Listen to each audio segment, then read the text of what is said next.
I wanna be the best in the game, invest in my name. Check no restraints, I'm obsessed with the pain. I ingest, I retain, assess and I change. Possessed by the thought I'll be free one day from society's restraints. Money, clout and fame, mud, disease, a plague. We all love to hate, have to play the game, have to make a name. All our insecurities are on display. This is war with the enemy, think that it was meant to be. Living in a time where disease is on every screen. I won't let them fester me, I know most are festering. Negativity is a plague for the mentally weak. No mercy, all I got is working. Never stop searching, never quite so thirsty. I'm toxic and psychotic, with this logic you can't stop it. It's been chronic since I was a boy, so neurotic and chaotic. Built to last with the webs I'm weaving. I could change the past with all I'm achieving. Got my foot on gas, never stop competing. If you break like glass, then this life's gonna eat 'em. Make mistakes real fast, then you learn how to beat 'em. If you take off the cast, you can see all the healing. If the pain's in the past, move on from the grave and put your foot on the gas. No, never stop competing, yeah. I've been doing this, I'm on it. I just wanna be iconic. Sipping on a gin and tonic, got me going off when I'm on this topic, yeah. If I ever play, I want it. You know that I'm always honest. Stay away from those who are toxic. Keep them out your face, no way, you don't want them, yeah. Don't try to drain my energy. The enemy is everything. It's mentally, unhealthily, spreading like a rare disease. But I won't let it get to me. I don't need your therapy. I can leave a legacy of leading by intensity. Come on, we can fight this. Freedom is priceless. Spread just like a virus. Living in a crisis. Do you feel courageous? Do you seek greatness? Trust me, you can take it. Go on and take your aim. Yeah. Built to last with the webs I'm weaving. I can change the past with all I'm achieving. Got my foot on gas, never stop competing. If you break like glass, then this life's gonna eat 'em. Make mistakes real fast, then you learn how to beat 'em. If you take off the gas, you can see all the healing. If the pain's in the past, move on from the grave and put your foot on the gas. No, never stop competing, yeah.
Just ask them how I did it. I got out the limo, grabbed her hand, went upstairs and fucked her.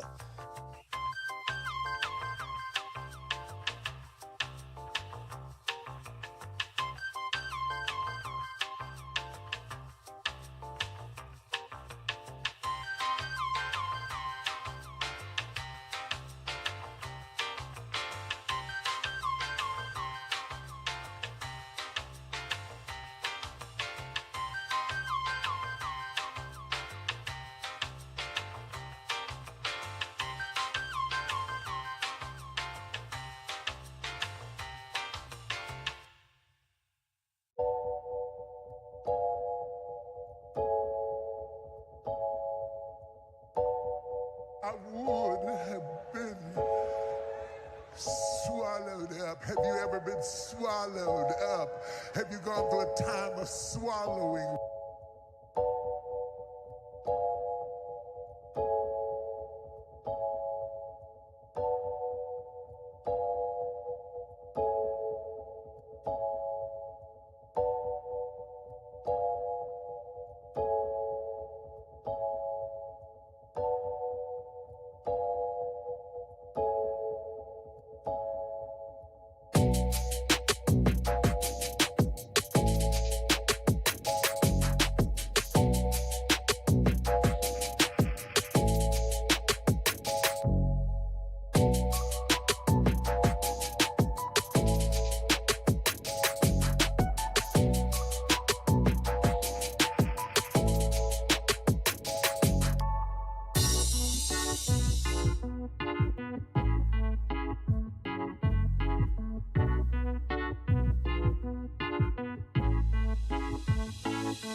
I'm in Miami right now. I'm in Miami right now. I've been after your file. I'm on Ocean Drive. I'm in Miami. In Miami right now. I've been after your file right now. On Ocean Drive right now. That's on my mama. I'm in Miami. I go to the window, so I'm going to Cali. I swear I'm too official. I'm out with them niggas. I swear the rapper on the city, that nigga, he rigging. We pull out with them guns, you know me in the real. Well, mama pays, I ain't having ever since that I was real. Yeah, I can't squeal. Whenever I'm my mouth, cause that's what I'm too real. Yeah, I'm in the East Coast, I'm living life for real. Why the fuck you can hate it? I advise you to chill. You gon' really piss me off, and I'ma pull up on the steel. I'ma pull up on the drink, go and get your ass killed. Man, stop capping, cause I'm fucking wicked. I pull up to your city, tell me your location, bitch. You know we fuck that shit. My youngest know you killin', I wanna grind, got money on my mind, put money on my wrist, so I can tell the time. You know I'm rapping the job and I'm trying to eat. All around the world I'm doing shows, I really come to eat. Hey, they trying to play on me, I swear I'm doing my shit. One more time I was post and I ain't have shit. Every day I'm just riding by the same outfit. I done came up, I'm switching cars, yeah, I'm switching shit. These niggas mad at me, ain't wanna call me. I'm in Miami right now, I'm off of South Beach. I'm living large, I'm living life. They know me, wanna take my life. Yeah, it's on my mama. I'm in Miami. I'm out there doing this video shooting, going to Cali. I'm on my mama, I'm on my mama, and I'm in Miami right now. I'm in the 305, yeah, I'm on Ocean Drive. Pull up with a red car, my life is on now. They wanna play with me, they wanna clone me. I'm bad bitch, Latino, she wanna sleep with me. I'm in the 305 right now. I'm in Miami right now. On Ocean Drive right now. I'm in Miami right now. I'm in Miami. I'm in the 305. I'm in Miami. I'm in the 305. I'm in Miami. I'm in the 305. I'm in Miami. I'm in the 305. I'm in Miami right now. Yeah, I'm on Ocean Drive. I'm in Miami right now. Yeah, I'm on Ocean Drive. Yeah, in the front car. Yeah, don't look at me. I'm the niggas in the game. You can't beat me. Cause I'm that nigga from the bottom. No, I will never change. Diamonds on my hoodie. I got diamonds on my chain. I'm in this song. No, that's right. Ain't no game. Yeah. In Miami right now. And the 305. Yeah.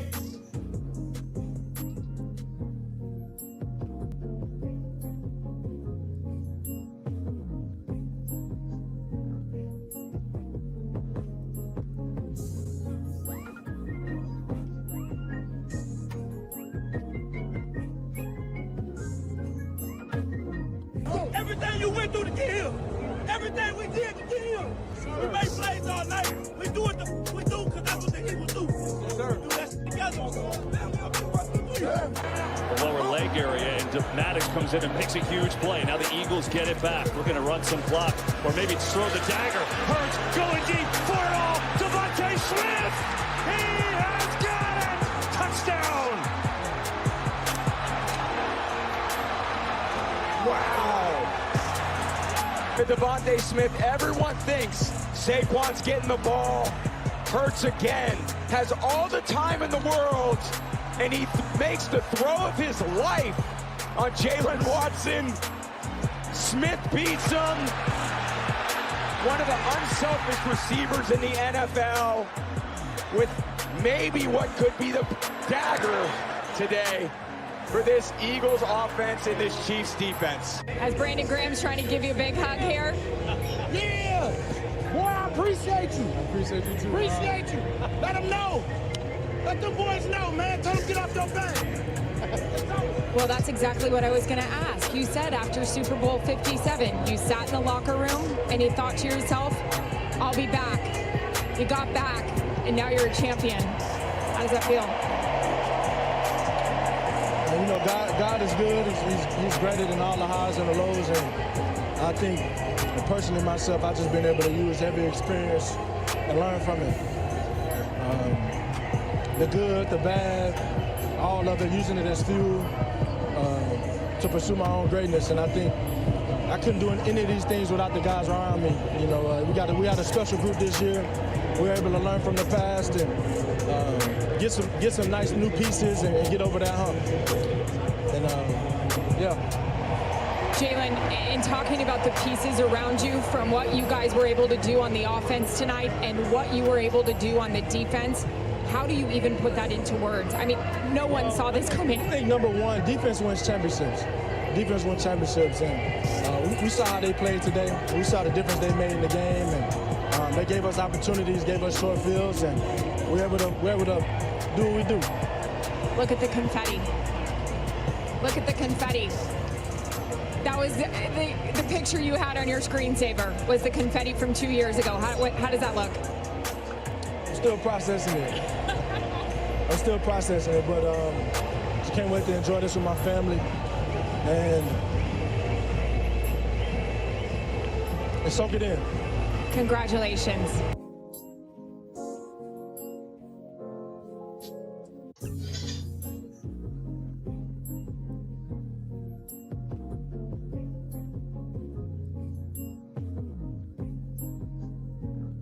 From the streets, bitch. Late night crew. Oh, it feel good to be home on a late night. Fuck is going on, man? Say what's up to the kid. Hope you are enjoying your late Wednesday, early Thursday morning. I am. Janice, Bob, Javon Barksdale, David, we in this motherfucker. What up, Carefree, Natasha, South's finest. We out and about. Angela Bell, we here. Lennox, what up, though? Nessa, we outside. Joy, what's goody? James, shout out to the whole real late night crew. Scott Johnson, what's happening, cuz? Like Jalen Hurts said, God is great. Ty, good evening. God is tremendous.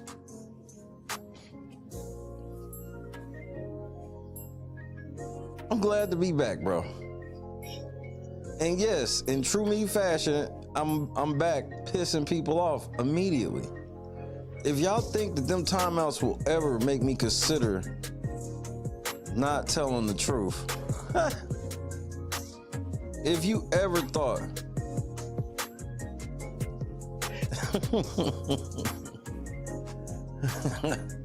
I heard that, KS.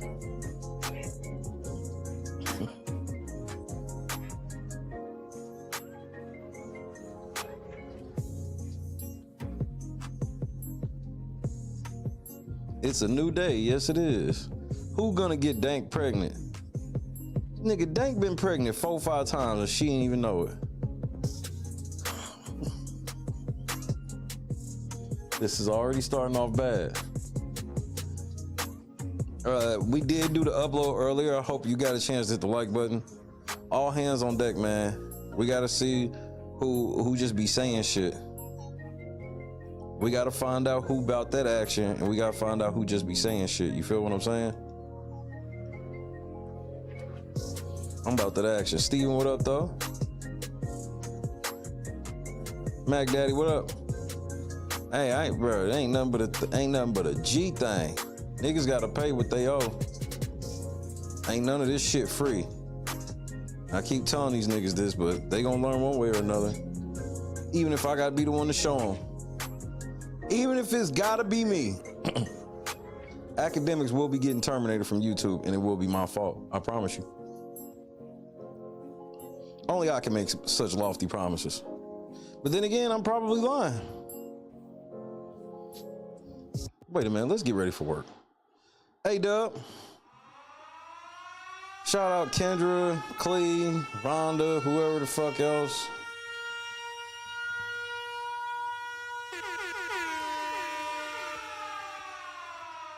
I know what I want to hear, though.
Somebody coming in.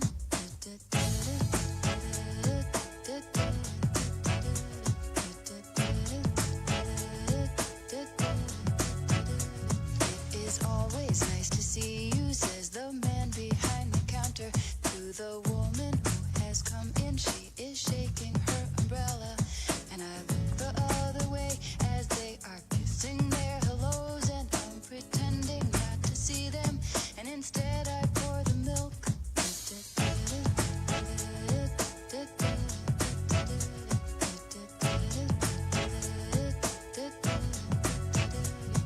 I open up the paper, there's a story of an actor who had died while he was drinking. It was no one I had heard of, and I'm turning to the horoscope and looking for the funnies when I'm feeling someone watching me, and so I raise my head.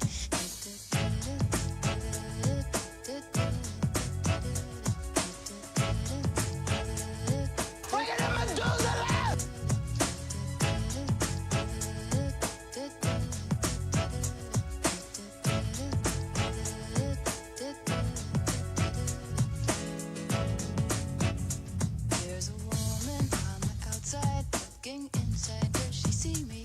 No, she does not really see me, 'cause she sees her own reflection. And I'm trying not to notice that she's hitching up her skirt, and while she's straightening her stockings, her hair has gotten wet.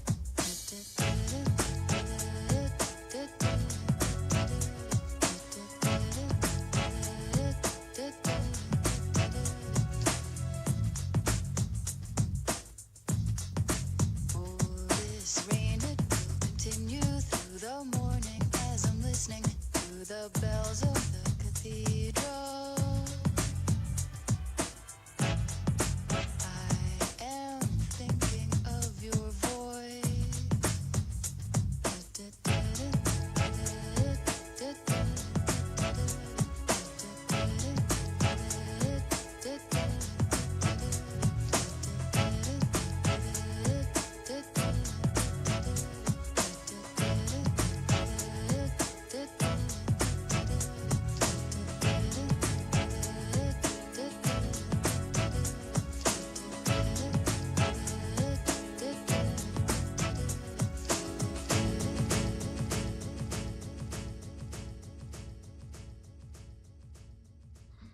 Okay, I feel better.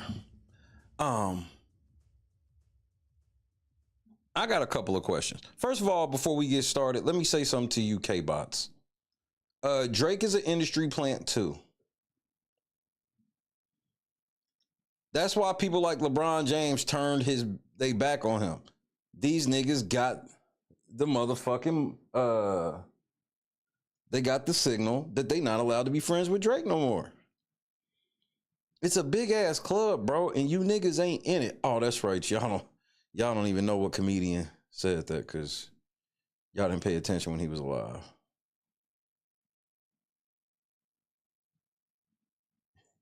You didn't pay attention to it when you were alive.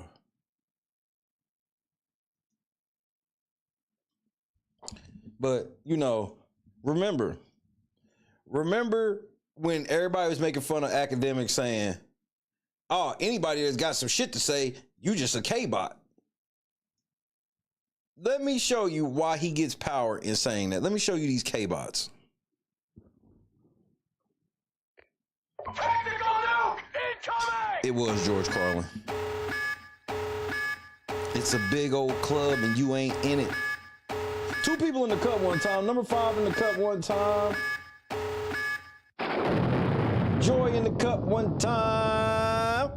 Do do do do do.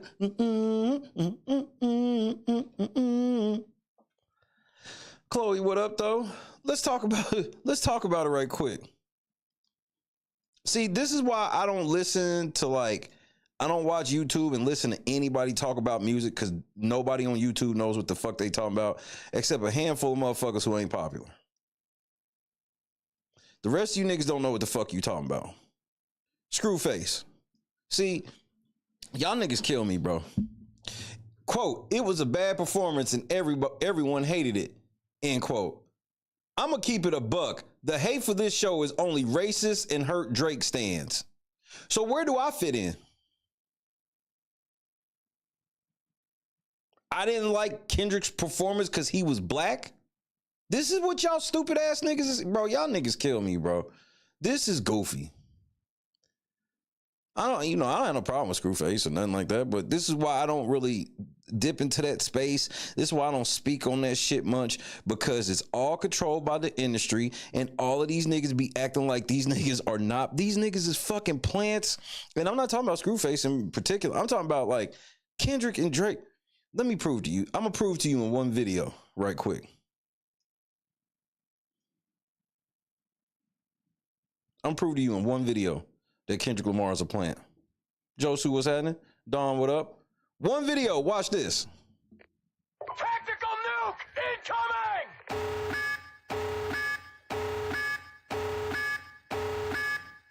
1-1-1-1.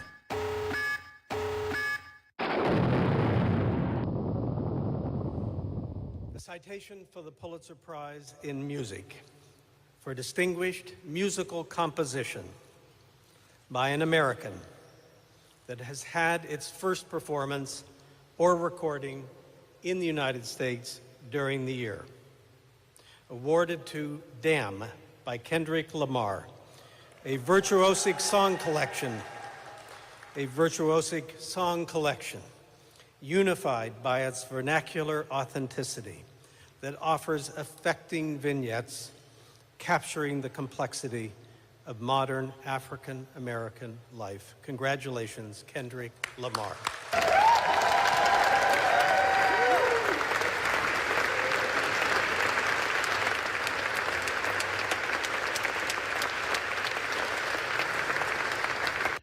You mean to tell me this nigga is the only nigga, rap nigga, to ever win the Pulitzer Prize?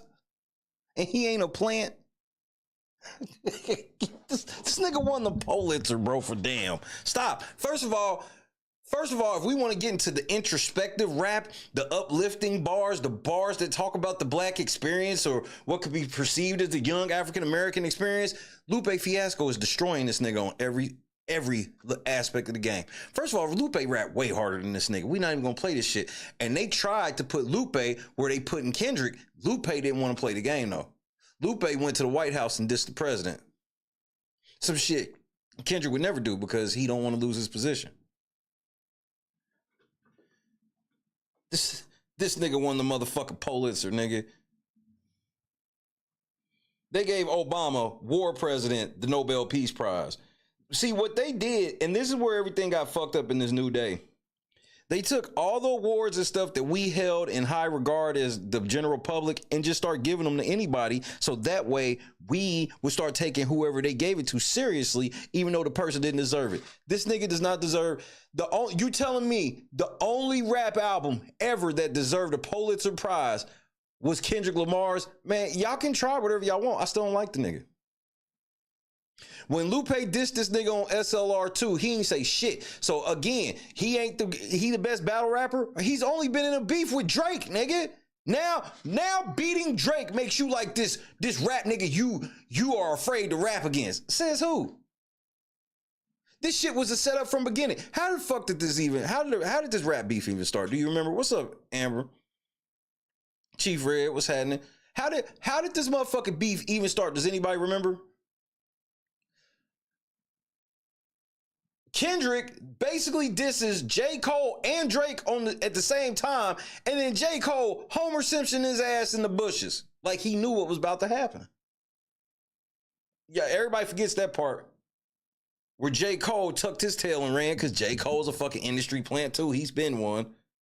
Everybody forgets that Jay-Z brought that nigga in.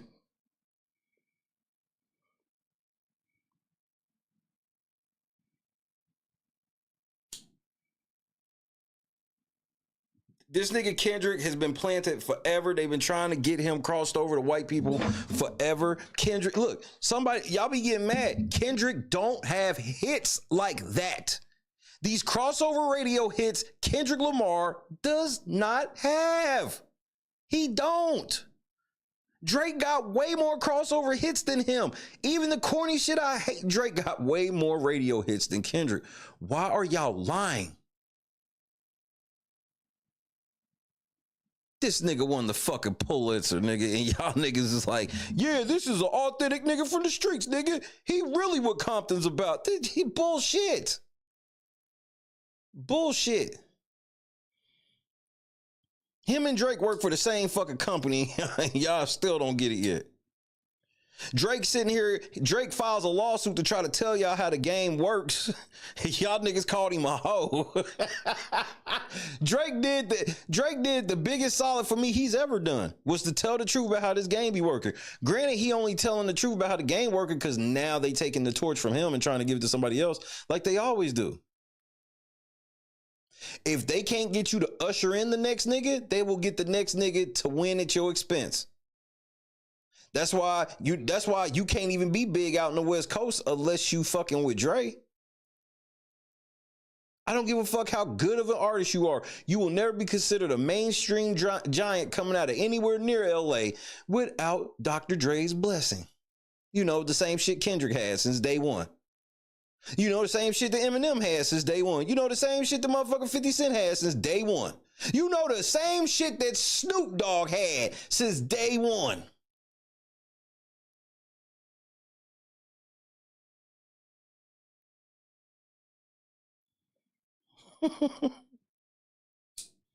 See, but a lot of these young niggas that are bloggers and shit, they don't fucking know. They be sitting on these motherfucking cameras trying to talk to y'all confidently like they really know this shit. Like, academics don't know shit. He don't know nothing about anything substantial that has happened. I lived through it. And I was like actually in the industry on a baby level. So I understand these things. Who wears bell bottoms though? That's the question. Kendrick's always been zesty as fuck. They always trying to get some little soft ass zesty nigga to try to tell me that's who I'm supposed to be looking up to. You tried the same shit with Drake. Now y'all giving me a dark skinned version. I told y'all Kendrick's doing just like 50 did with Ja Rule. Take out Ja Rule and then steal his shtick. Kendrick always sitting here, I love big black bitches with stretch marks, but I didn't marry one. That's weird to me. This is coming from a nigga married to a white woman. That's weird to me. Cause that'd be weird as fuck for me to sit here. It's one thing for me to say some black women look good and shit like that, but for all of my music to be about dark-skinned women and stretch marks and all these different things, and then I marry a light skin like that? Nah, nigga, that's no.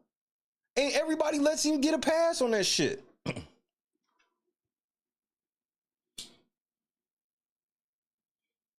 This shit been in play for a while now.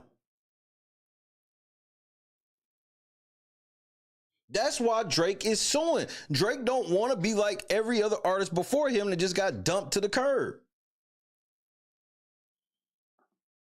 Because where they getting ready to put Drake is like where you normally go. Like you end up getting, like Drake can maybe get like a Vegas. He could have got like a Vegas, you know, residency and shit like that. He didn't know how to go gracefully until his twilight years of being a performer. He wanted to still be like, oh, I'm Drake, nigga. Like, should be independent and nigga, you didn't come into the game independent. You was meant to be Drake from the time you was Wheelchair Jimmy, nigga. Why y'all be lying? Why don't y'all ever pay attention? There's no rap album ever even remotely sniffed the Pulitzer. But then this nigga gets one, and then years later, he's supposed to be the greatest rapper. No, nigga, no. No. I put the cool. If we sit there talking about Pulitzer-worthy music, I would put Food and Liquor 2 and The Cool against Damn. Easily. Easily. If you've never listened to Lupe the Cool, and you ain't never listened to Lupe Fiasco, Food and Liquor 2, then you don't know that. Both of them are Pulitzer worthy if Damn is. And that's on my mama.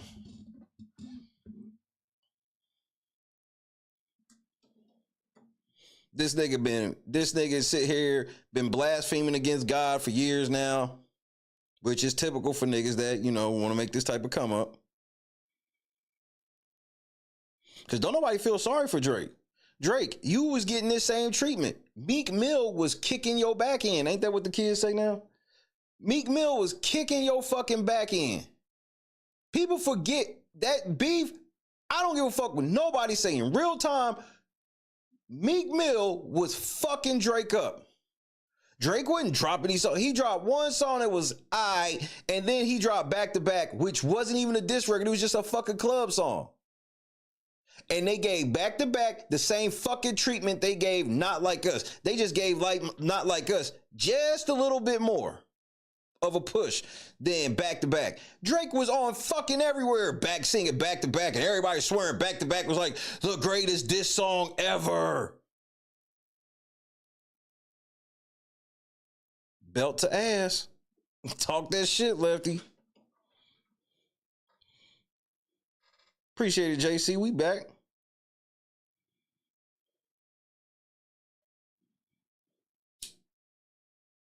I'm just like, how Kendrick get all of these high scoring marks on shit?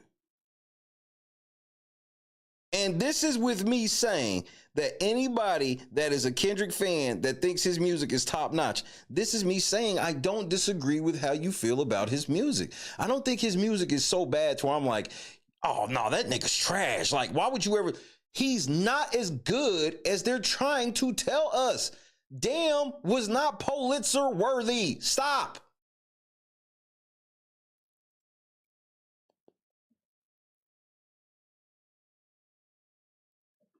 Keep going too far with the shit. Not Like Us was not good enough to win 5 fucking Grammys. JC in the Cup one time, we breaking them out. That shit wasn't good enough to win 5 Grammys. And Kendrick fell for the trap. Now he will never do anything bigger than that song. Neither will Mustard. It's not possible.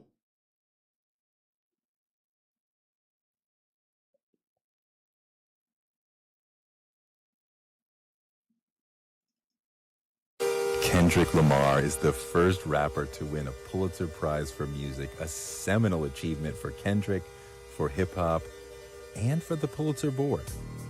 What? How the fuck is giving Kendrick Lamar the Pulitzer a win for everybody? How is this a win for hip-hop? How does giving it to him a win for hip-hop? Nobody else will ever get it again. Not until maybe some years down the road when they trying to replace the nigga. Kendrick has been considered one of hip-hop's best writers for years. A man who can write... Thank you. Kendrick writes, they not like us. Well, he might be talking to us, though. Complex rhymes and tell touching stories and really make you feel every word he's saying.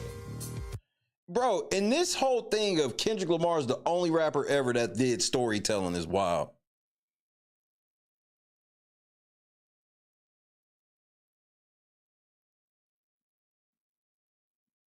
Shit, Eminem was a good storyteller. It's just that the bulk of his stories were fake. Wild, crazy stories. But Eminem was a very good storyteller with just telling just off-the-wall stories. It would actually be a story he would be telling, even though it'd just be off the wall. Lupe is a great storyteller. That's why I'm like, if we want to do the social justice and all this shit, he's not a better social justice rapper than motherfucking Lupe. He's just not. That's why when Lupe clapped at his ass, Kendrick Lamar bitch ass didn't have shit to say. He only had energy for Drake. What other rappers he had energy for? He's the first rapper to win a Pulitzer for music, an achievement long overdue for hip-hop and for the Pulitzer board. Him winning a motherfucking Pulitzer does nothing for hip-hop. It does nothing for the quality of hip-hop. Nothing. Kendrick is from Compton, California, a notoriously violent city. But in hip-hop, Compton is hallowed ground. It's the birthplace of giants like Dr. Dre and Eazy-E from NWA. Yeah, and Dr. Dre was also singing in a female group. Dr. Dre's, Dr. Dre's, he was a plant too.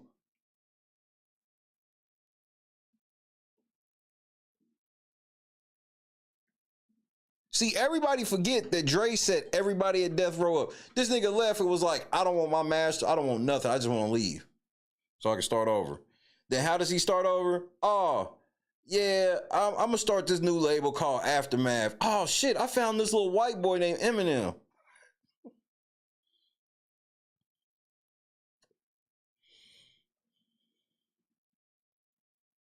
Eazy-E's best friend was Jerry Heller, nigga. But the crazy thing about it was, that's why the shit went left. Is Eazy-E was still just like, Eazy-E was more of a street nigga than Dre. For sure, not even close. Dre was an industry plant from jump. Pac, industry plant. We see Pac taking all types of zesty ass acting classes and shit. Pac, plant. As well as DJ Quick, MC.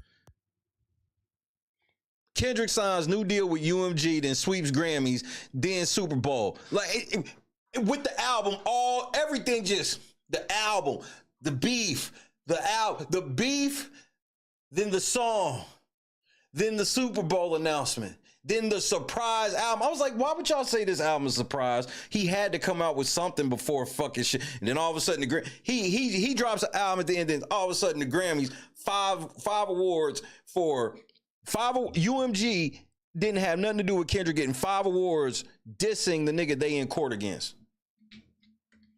And y'all up here like, Kendrick's in total control.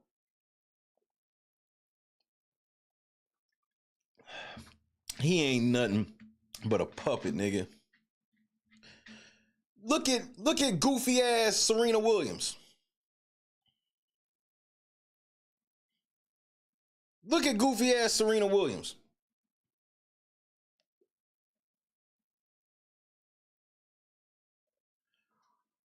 This bitch want to be lightning. This bitch trying to look like everybody's white bitch now. She's literally trying to look like one of the bitches from White Chicks. And she got her white billionaire, which cool in the gang. That's cool. But you used to fuck with Drake. Now, fellas, let me say this. Let my bitch come tell me, hey, babe, I'm going to go dance at the Super Bowl so I can go I'm going to hook this dude up and I want to diss my ex. Bitch, if you don't go sit down. Hell no, you ain't going to be in some other nigga performance dissing your ex-boyfriend. Have you lost your fucking mind? Then she gonna try to lie and say, oh, no, this wasn't about Drake at all. This was about Kendrick hit me up and was like, we were inspired by seeing you do the C-Walk at Wimbledon and wanted you to do it at the Super Bowl. Who the fuck do you think you talking to, bitch?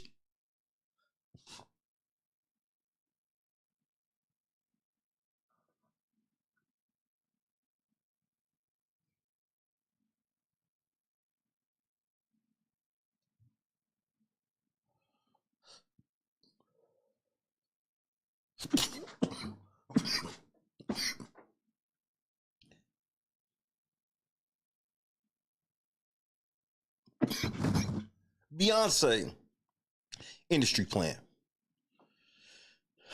Beyonce been in the game since what, 13? They gave her a whole ass group with hits. She wasn't even the best singer of the group. She wasn't even the finest of the group.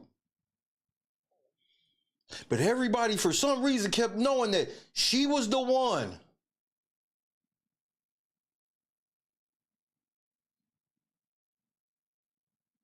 Kanye, industry plant.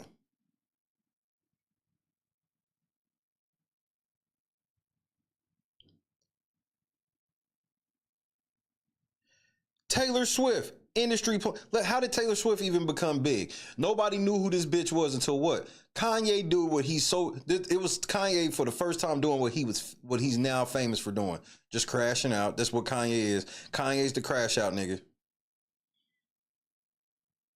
They had Kanye crash out against motherfucking Taylor Swift with Beyonce there. And then later that night, Beyonce says something in regards to Taylor Swift. And Taylor Swift's been the biggest white bitch ever since. She's been the biggest white chick ever since. Ever since.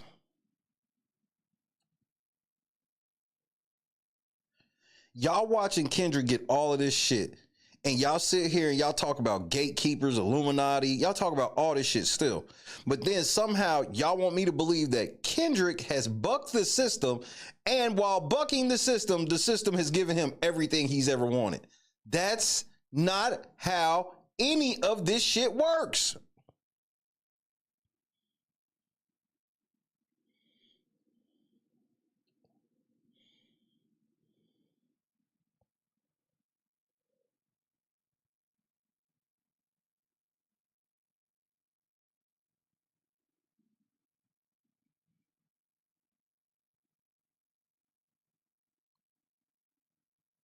We at a time now where music is so dead that Beyonce's winning country music awards.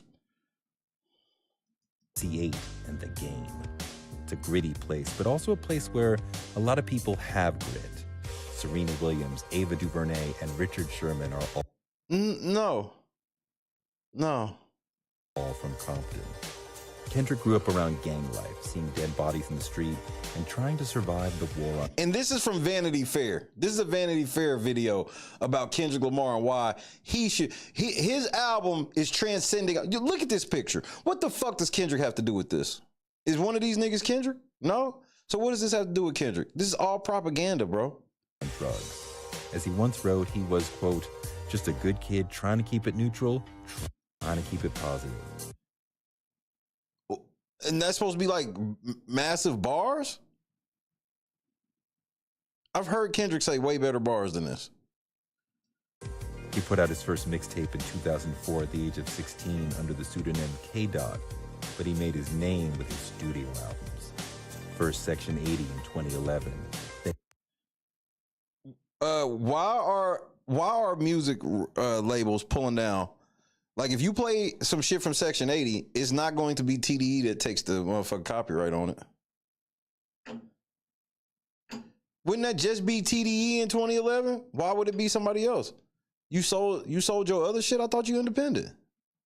Good Kid, Mad City in 2012, then To Pimp a Butterfly in 2015, and last year, damn. He's won 12 Grammys and massive respect. This nigga's won 17 Grammys, bro.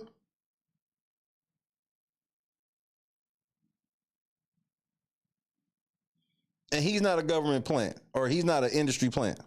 Might be government, too. Hip-hop heads hold him up as one of the smartest people in the genre and a sophisticated musical mind.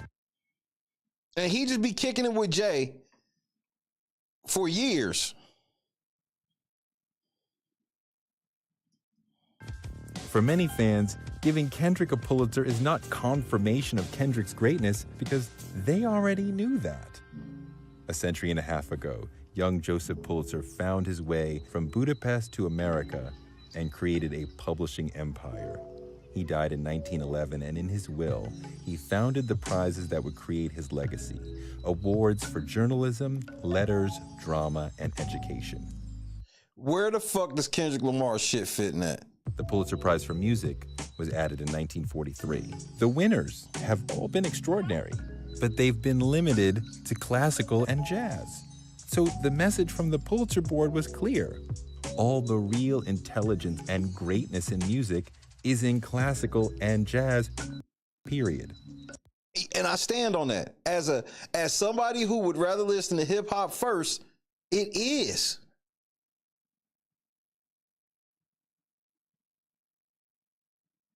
Composing like a jazz piece or composing a classical piece is way harder than writing some fucking bars, nigga. Bro, y'all niggas is outrageous, man. In 2008, the board gave a special citation to Bob Dylan, finally recognizing a genius songwriter from outside of classical and jazz, but just one. Did the board really mean to say there's not one contemporary musical genius? There's not. Jay-Z, Beyonce, Bruno Mars, these niggas are not contemporary music geniuses, bro. The fuck is wrong with y'all? Most of their songs are fucking recycled songs from older periods of time. Most of their fucking hits have samples of somebody else's shit.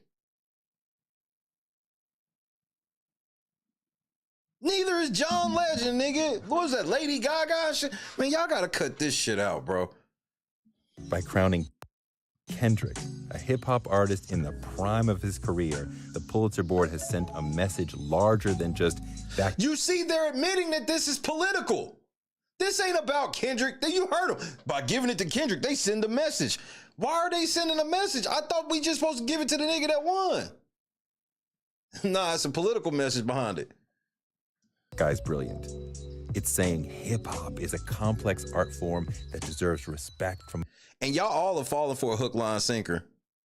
See, people ready to kill motherfuckers over Kendrick now. This time last year, nobody was on that shit. Everybody, how I think about Kendrick is how most people thought about Kendrick back then. But now y'all have been told by the mainstream media that he's the best rapper alive. The same way that it happened with Wayne. Wayne was mediocre at best. He's the greatest rapper of all time. No, he's not, but they told y'all he was, and here we go. Now this nigga can't even get the Super Bowl in his own town because they in the middle of a play. I understand. Wayne, I know you wanted it and shit, but they in the middle of a play, bro. America's most august institutions. But what about the many people who already knew? Church out. Yep. Because Obama really be hanging with real trap niggas. Kendrick was a genius songwriter who already knew that hip-hop contains evidence of the brilliance of its creators. So let's look at these quotes. These are quotes from producer of David Bowie's album, LeBron James, The New Yorker, and the co-founder of Black Lives Matter. Nah, nigga, you gonna have to cite some better sources for me, nigga. We don't believe you. You need more people. Of Black Americans. For them, the Pulitzer going to Kendrick says nothing about Kendrick that they didn't already know. But it does tell them something about the Pulitzer. Of its creators of Black Americans. For them, the Pulitzer going to Kendrick says nothing about Kendrick that they didn't already know. You mean to tell me all of these people listened to Kendrick Lamar's album and they all came together and said, this nigga needs to win the music Pulitzer. This just might be a government psyop, bro. Once you start seeing this type of shit and him getting awards like this is where it's possibly a government psyop.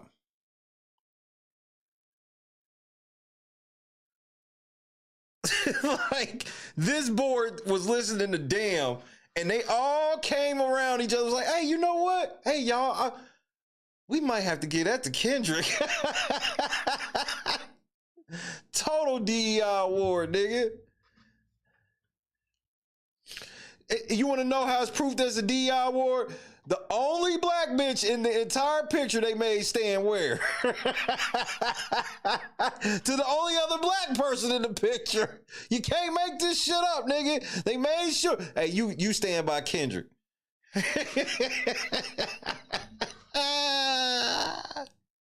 She looks so out of place, bitch. You supposed to be behind him. See, he's supposed to be in front of you. He's just a bro. He a cuck all the way through and through, nigga. All the great fucking composed music I've heard in my life. Like, the way that I know how music works, I've been playing piano since I was 6. So the way that I know how music works, I love rap music, bars, and everything. But I have an understanding of music to know that, like, when it comes to that type of shit, yeah, your bars can't qualify, nigga. You would have to make a whole album where you made like Kanye's album could possibly have won a Pulitzer. He came with very modern American bars, you know, like Spaceship, talking about people working third shift jobs and shit like that. It was maybe you could classify it as a modern American experience, and he composed everything.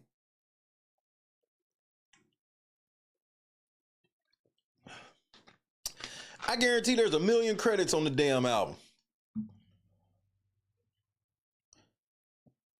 Miles Davis ain't never won a Pulitzer. You see what I'm saying? Like, just if we go rap alone, if Kanye didn't win a Pulitzer for him writing all the bars and making all the beats, then Kendrick can't get it. I'm sorry. Jay-Z had albums. If Jay-Z didn't get a Pulitzer, he plugged in.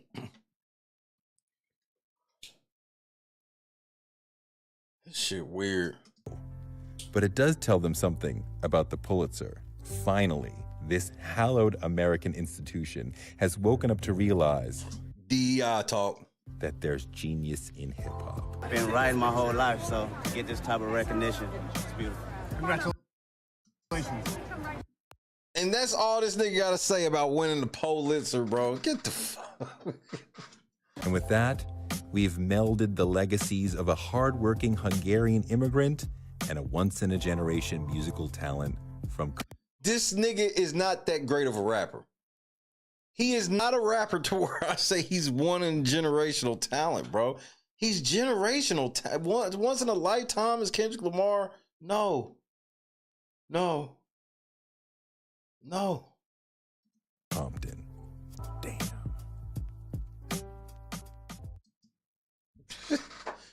This nigga won the Pulitzer, nigga. He won the Pulitzer, my nigga.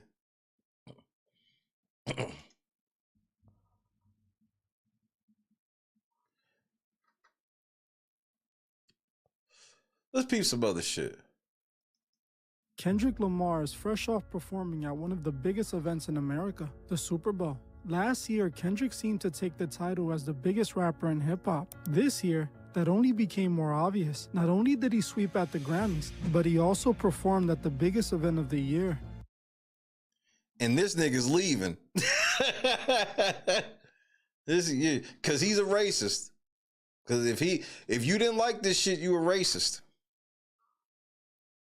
That's pretty good for someone who isn't seen as a traditional mainstream artist. Kendrick somehow managed to become the biggest rapper in hip-hop, but how did he do it? Was it because he beat Drake in a beef? Or is it because he dropped such great music? Well, by the end of this video, you will see that all this success wasn't cheap, and what Kendrick did to make it wasn't at all what his fans expected. Hey guys, I hope all is well. Welcome back to The Truth Is, right? Shout out to The Truth Is. In today's episode, I wanted to present all the information that has led me to find out the truth about Kendrick Lamar. Some of this information some of you might have heard before in my past videos, while the rest might be new information to you. My point with this video is to help people see the truth about Kendrick.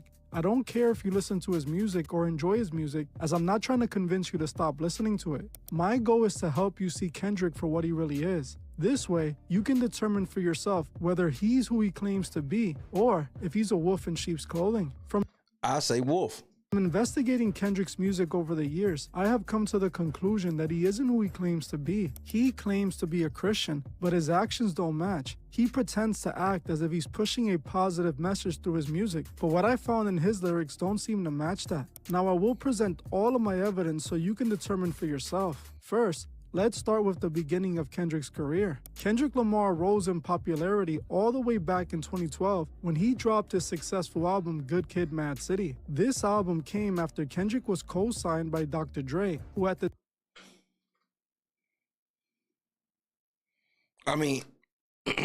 Anderson .Paak just sitting in the cut. time signed Kendrick.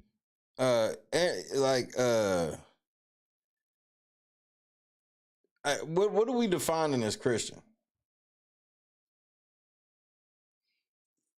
What would we say we defining as Christian? Is my question. Kendrick Lamar to his Aftermath label. Kendrick's Good Kid, Mad City was released through Aftermath, Interscope, and TDE. Dr. Dre gave Kendrick a massive cosign by not only signing him, but because it could very well be a situation which he think he godly and all, but you can think it all you want, but if you ain't showing the action, it's unfortunate. You can call yourself whatever you want to call yourself. But I got some problems with some of the ways he moves. Introducing him as the next big artist of the West Coast. Dr. Dre is the same man who signed Eminem, Snoop Dogg, and was a part of NWA himself. Artists that clearly push destructive agendas to the urban community. We got to keep that shit a buck. When we look back on everything, we got to keep that shit a buck. These 4 niggas on the screen, they made some good music, but the themes of the bulk of their music were destructive ass themes. We got to keep it a buck. We grown now. We got to keep it a buck. That doesn't mean that we all listened to it and acted upon it, but we have to be honest. That was the themes of all their shit. Only for us to find out once we grew up that none of these niggas about none of that shit really. Ice Cube wasn't really about that shit. Snoop Dogg ain't about that shit. And Dre was never about that shit. But they always wanted us to think they were, and they were pushing that shit. Communities. Dr. Dre himself is a questionable guy. He not only has been accused of having relationships with underage girls, but also put hands on women. Dr. Dre, Eminem, and Snoop Dogg also all have songs and videos with satanic imagery that seem to go against what Kendrick tries to represent himself as. Dr. Dre himself released his music video for his song with Be Real called Puppet Master. This is real life. Where Dre depicts himself in hell as one of the devil's right-hand men. He shows himself in hell with entertainers on puppet strings. Eminem has music videos like 3 a.m. where he shows himself fully possessed by the devil. This is a fact. Going on a sacrifice rampage, while Snoop Dogg's video.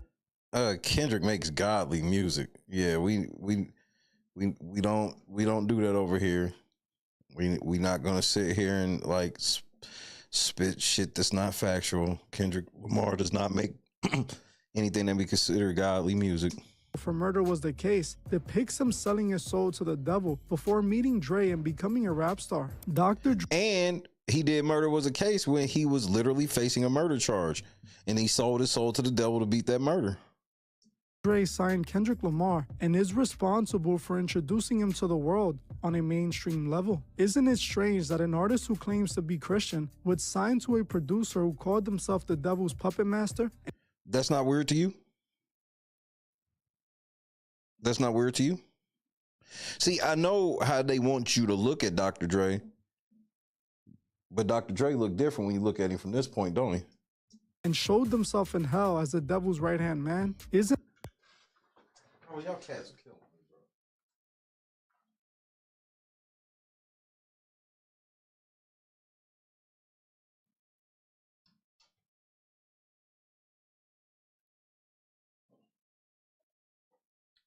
Goofy ass cats. it off that Kendrick's career success is partly due to Dr. Dre's cosign. The same man who introduced artists like Snoop Dogg and Eminem. This is only the beginning, but this was my first red flag. Another red flag to me is all the mockery of Christ. I mean, this is blasphemous as fuck, bro. A diamond encrusted crown of thorns is blasphemous. We're not playing this game. Kendrick has done throughout his career. We all remember Kendrick's entire rollout for his album, Mr. This nigga got a crown of thorns with a gun in his back. I guess you the modern day Jesus then, nigga. Morale and the Big Steppers. The album cover showed Kendrick wearing the crown of thorns, presenting himself as Jesus Christ. The crown of thorns was made out of titanium and featured over 8,000 diamonds encrusted onto the crown. Now, ain't that the opposite of Jesus? You telling me that Jesus would co-sign you having something that's supposed to represent him that nobody else can have because of its price? Jesus wanted you to make something this expensive for you to mock his death. Ain't nothing satanic about this. Nothing at all. This was seen as blasphemous to many Christians, as the crown of thorns is seen as a religious symbol because it was put on Christ when he was put on the cross. The crown of thorns is seen as a representation of Christ and the sacrifices he made for us. So, and then of course it's going over the one eye. Why did Kendrick as a Christian feel comfortable with not only wearing it, but making it his album cover? The worst part was when he wore it for his BBC performance. This nigga is performing in blood with a crown of thorns, bro. Like, no. Ever since I saw this, I was off Kendrick. I can say when a song is good because I can compartmentalize all this stuff, but that was it for me. That's it for me.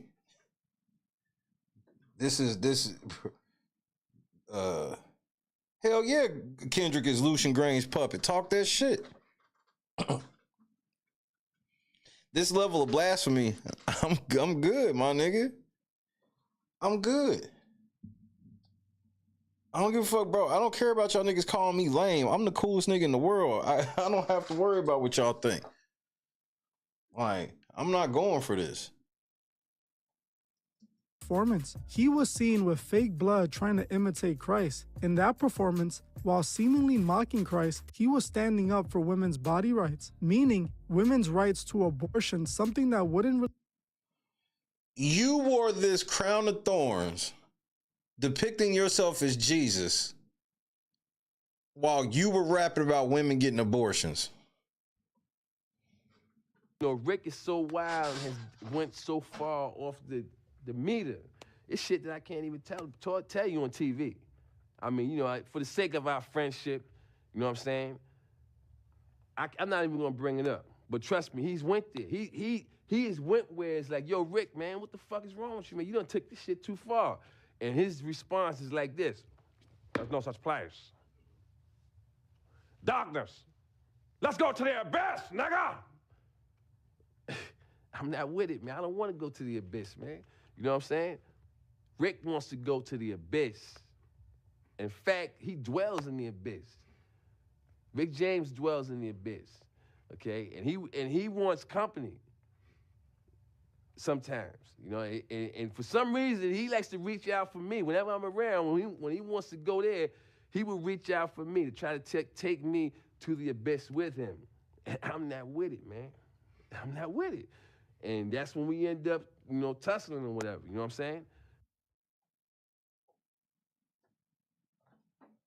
All right. All right.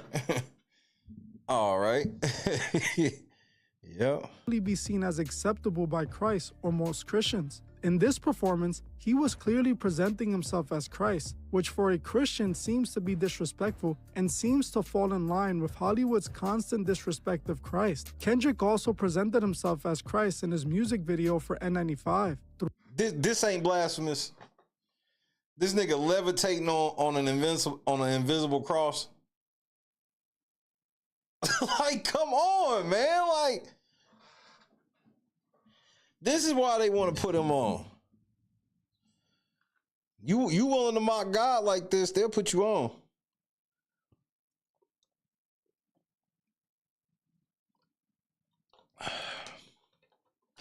Yeah, they think we stupid. They think you all stupid. Throughout the video, he is shown levitating while a child seems to worship him and praise him. Kendrick also shows himself walking on water. Also, he showed himself walking on. Okay, bro, y'all got it. Mocking other Christ-like poses in the video. In his video, All of the Stars with SZA, look at this satanic ass shit. Kendrick again shows himself as a god. This time, look at this satanic ass shit. He's on a boat being carried by a sea of worshipers as if he were God. Many people defend these actions by claiming Kendrick has a song where he tells people that he's not their savior. So if he knows that, why does he choose to dress up like Christ, who us Christians believe is our savior? Why pretend to be Christ if you're then telling people you're not their savior? What point is he trying to make? Well, According to what he rapped on Family Ties, he thinks he is a prophet and even claims that he is the Omega and the only way to the Lord is through him. Stop. Stop. Essentially calling himself Jesus. He rapped, "I am the Omega, PG Lang, Rolly Gang, SIE. Don't you address me unless it's with 4 letters. I'm not a trending topic, I'm a prophet. I answer to Metatron and Gabriel, the Elohim, the rebirth. Before you get to the Father, you gotta holla at me first." That's calling himself Jesus, bro. The rebirth, before you get to the Father, you gotta holler at me first? Nah, bro. No, no, no. No. No. Like, nah, bro. He out of pocket for this. Now let's break down these lyrics. As you can see in these lyrics, he calls himself the Elohim, which is another name for God, indicating that he's implying that he is God. Kendrick called himself the Omega. That comes from God calling himself the Alpha and the Omega in the book of Revelations. In Revelations 22:13, it states, "I am the Alpha and the Omega, the first and the last, the beginning and the end." So here we have Kendrick calling himself the Omega, again, implying that he is God. He then calls himself a prophet that only answers to Metatron and Gabriel. If you look up Metatron, you find out that he is actually a mythical angel in Jewish mysticism, which is the Kabbalah. The Kabbalah was heavily inspired by Gnosticism, which is what Kendrick routinely shows us he's a part of. Now, the Christian Gnostics believe that they can become Christ-like and transcend the physical body through mystical rituals. I'm not gonna go too deep into Christian Gnosticism in this video because it's too much to explain, but if you want me to make a full video on Christian Gnosticism, comment Gnosticism below. Now, in this verse, the most blasphemous thing Kendrick states is that before you get to the Father, you have to talk to him first. Bro, that's Jesus talk. This comes from John 14:6. Jesus said unto him, "I am the way, the truth, and the life. No man cometh unto the Father but by me." Like I said, that's Jesus talk.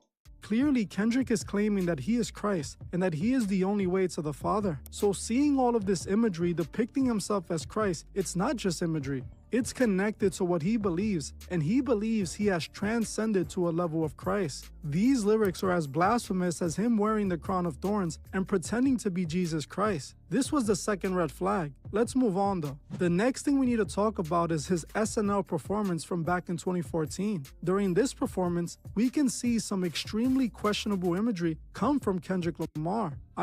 Look at this nigga's eyes.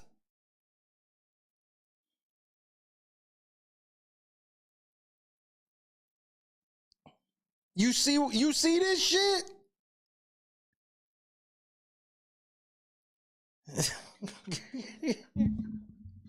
Why would you put this demonistic shit in your eyes?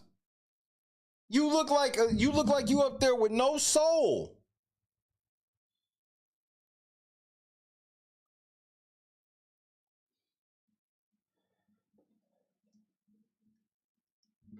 Put this performance in many of my past videos on Kendrick, and I didn't mention the imagery on purpose. I wanted to see how many people were going to mention it without me having to say anything about it. In my last video, only a few people commented that they noticed it. While Kendrick was performing, you can notice that his eyes were pitch black, depicting himself as if he were demonically possessed. Just look at his eyes, and you tell me if he doesn't look like he's demonic.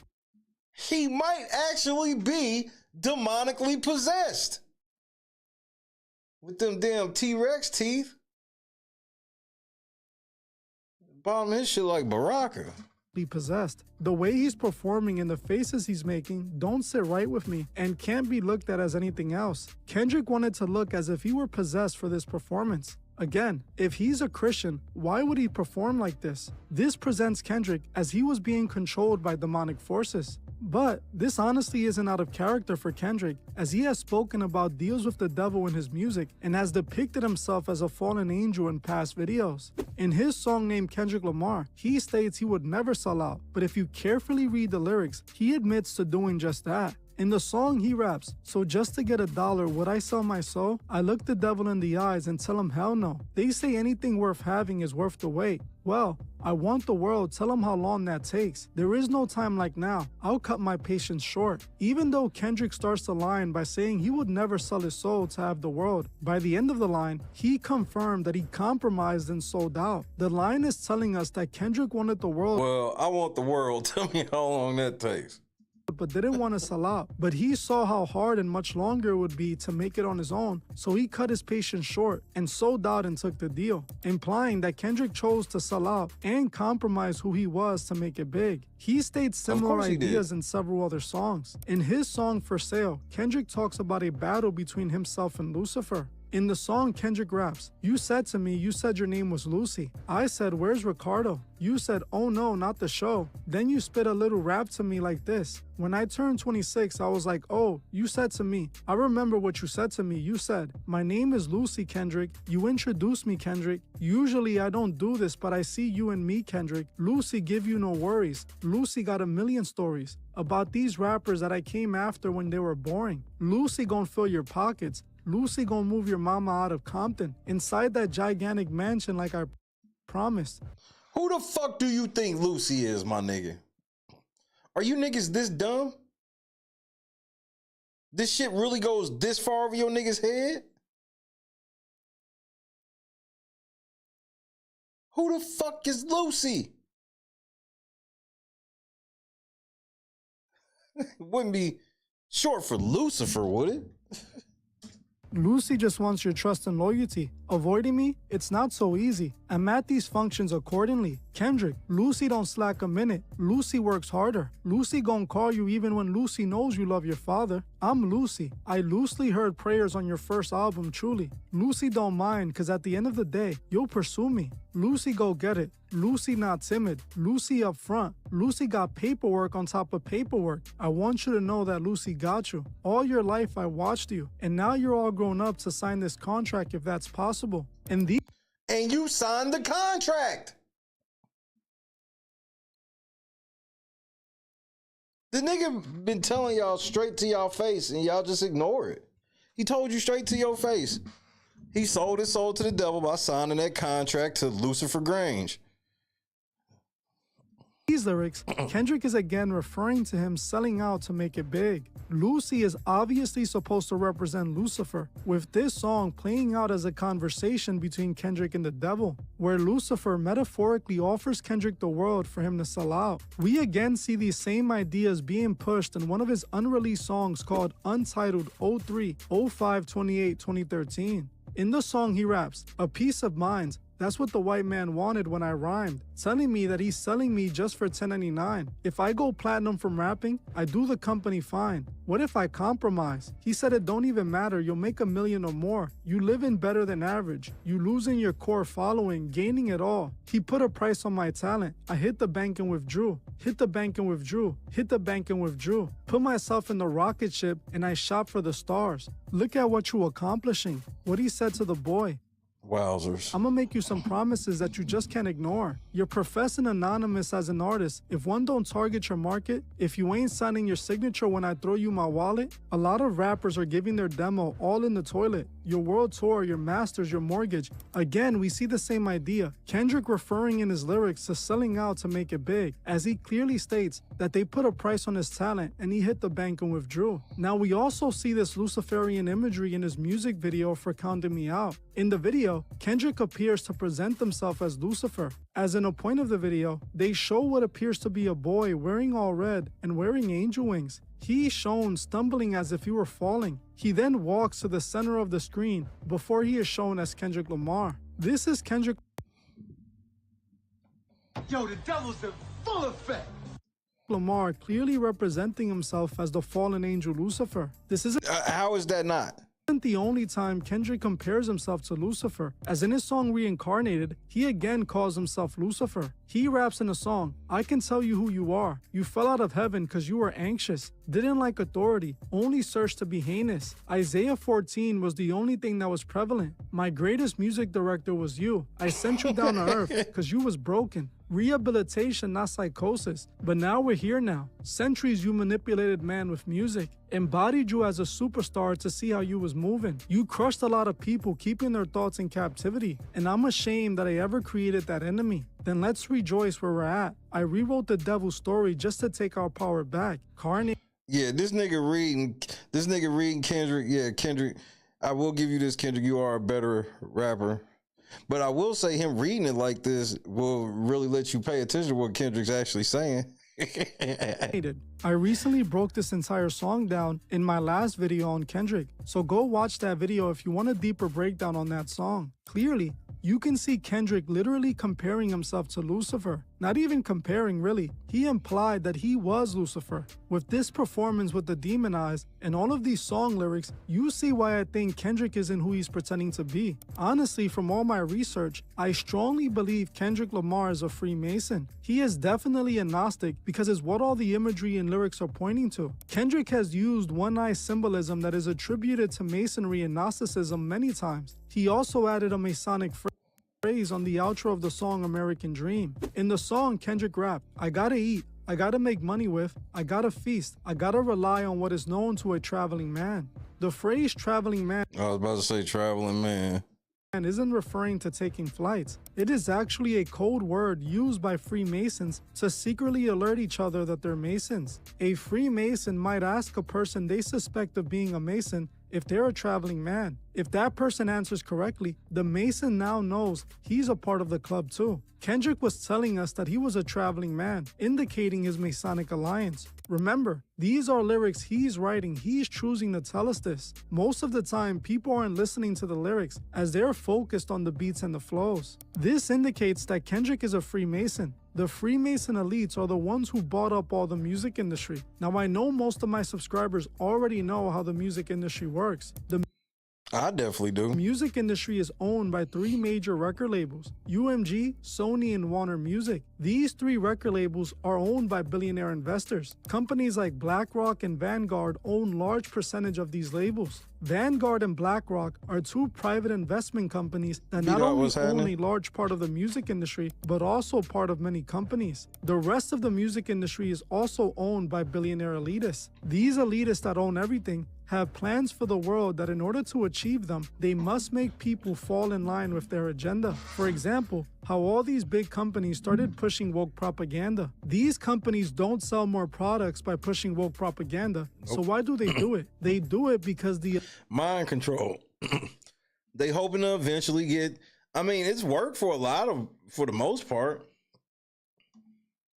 It's just that certain groups of people still don't like a lot of the shit, but you know, certain elements of the shit do be working.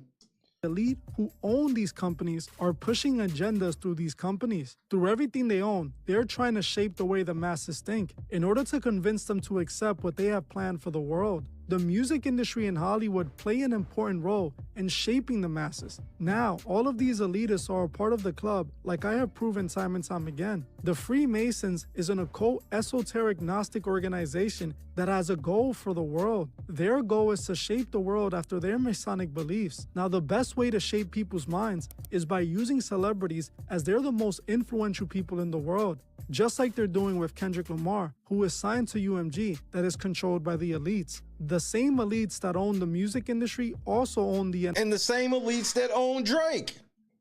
NFL. At best, their beef looks like y'all niggas begging for billionaire affection. At best. At best. So just think about that. Kendrick was chosen by no other than Jay-Z to perform at the NFL halftime. Considering Jay-Z's own weird case he got going on, you would think Jay-Z got a weird case. Why is he around? This nigga Jay-Z literally has a weird case. Kendrick would call out Jay-Z like he did Drake, or at least choose not to perform at the Super Bowl halftime event for him. It was quite interesting watching Jay-Z dance and sing to Kendrick's Not Like Us at the Grammys. Look at this bitch.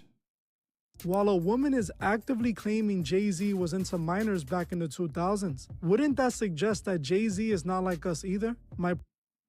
No, that's the thing. They all like each other.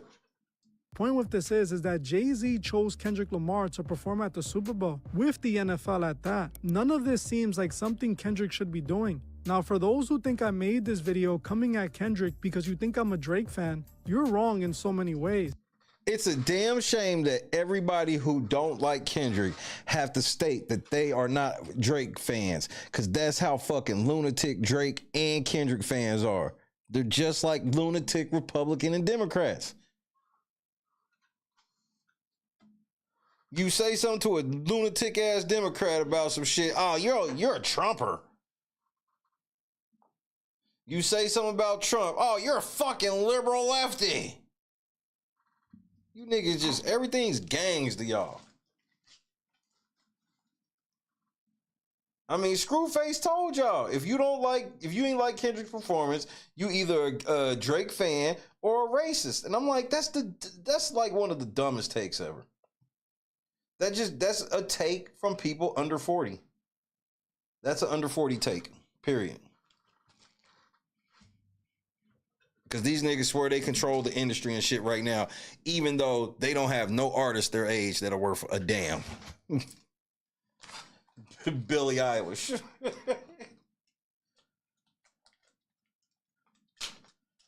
Right, AEW fans. It's like, bro, like, motherfuckers can criticize shit without it being because I'm not just criticizing shit. Motherfuckers swear I'm doing this shit for Drake. I'm like, I am not a Drake fan. Never have been. Are there some songs I can like and know? Absolutely. Same thing with Kendrick. Kendrick got songs I like. But I also know how the game's played.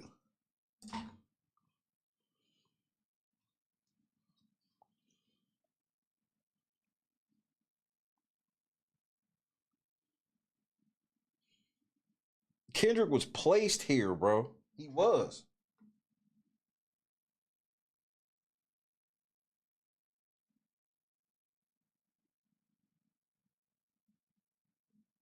All this work Kendrick's done, and it's all been whittled down to the best thing he could ever do was make a song about Drake. And now he has to come up with a song that can win 5 Grammys that don't have shit to do about Drake, which will never happen.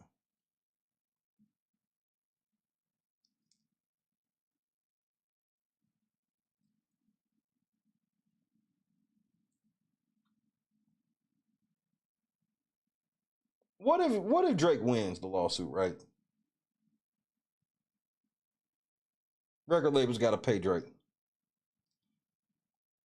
What is to stop them from turning around and suing Kendrick, claiming that the only reason they went with it is because Kendrick said that it was the truth?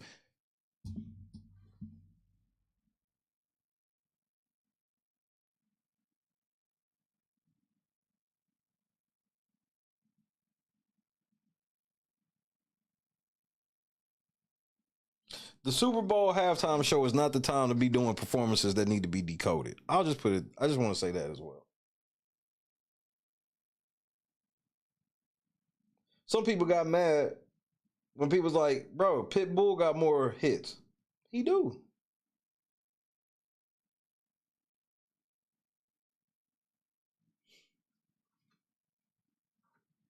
Kendrick, okay, let's name Kendrick's crossover hits. I guess swimming pools, but that's not no type of real dance song, and you know that's a song about alcoholics. Humble, DNA.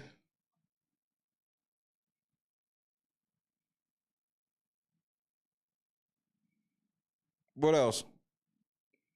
I guess you can have Not Like Us. He only got a couple of mainstream hits.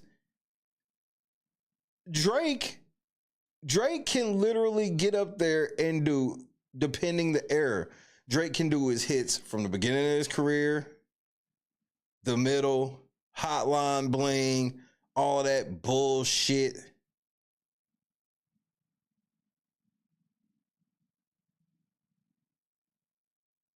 And I'm talking about songs that everybody is going to know.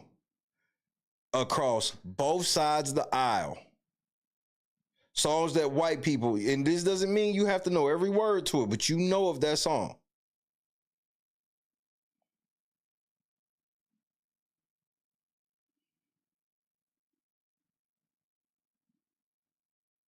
Because the white people know these songs that I'm talking about.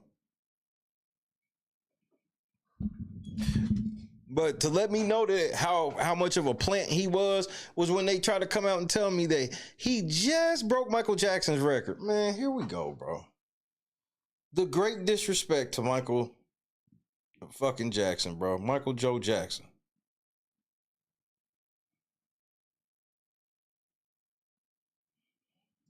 I have exposed Drake several times over, but just to be fair, I have no issues making a new video like this for Drake where I provide all of my information. I would gladly do it. Just comment Drake below. I made so many videos on Drake and I have so much information on him, it would be so easy to do. I believe Drake is worse than Kendrick, honestly, as he just pushes junk to his fans. But I will say Kendrick is way more dangerous than Drake, as it's pretty obvious Drake is a puppet, while Kendrick is more of a wolf in sheep's clothing. So if you want to see a Drake video, comment Drake below. Now, my point of making this video wasn't to come at Kendrick or stop you from listening to his music. I just wanted you guys to see he isn't who he claims to be. You shouldn't idolize Kendrick or anyone in Hollywood for that matter. Facts. You're never gonna find a hero in the industry. You will find your hero in the teachings of the Bible. His Facts. name is Jesus Christ, real name Yeshua. Unlike Kendrick, he is the only way to the Father and to eternal salvation. I did this video for him, as he told us in the Bible to expose the works of the devil. Now I'll let you guys decide what to do with all this information. Well,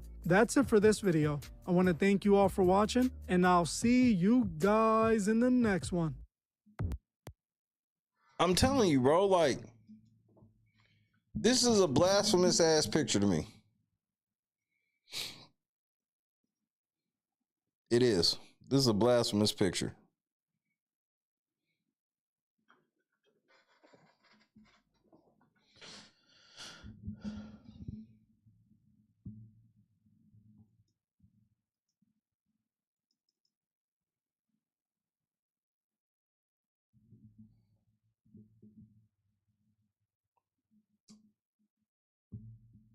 The nigga won the Pulitzer, bro. And y'all all cool with it. And that makes sense to y'all.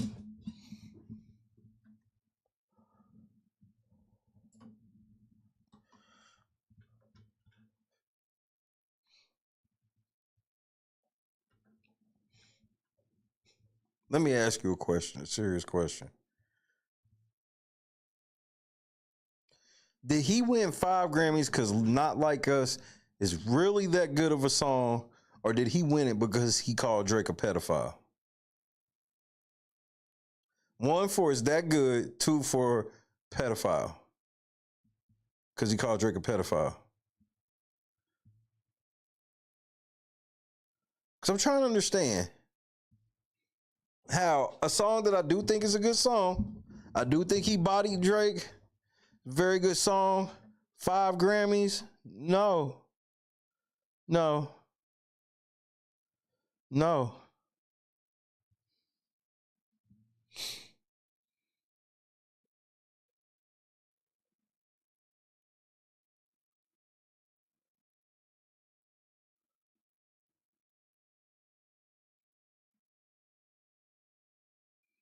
That's why I'm like, it's the response for this song is too big, and it's actually fucking up Kendrick's career going forward. I know what it feels like right now, and I'm not even saying people shouldn't feel like how they feel right now, feel like Kendrick on top and all shit. Oh no, you can feel that because he is, right? But look how they fucking trapped him. He's got to somehow make a song better than Not Like Us, which I believe he can. I believe he's already has. But it has to get the same motion that Not Like Us has, and it has to win at least 5 Grammys. He can't, he ain't got that in him. I'm so sorry. Even if he drops the song, they're never giving him this again.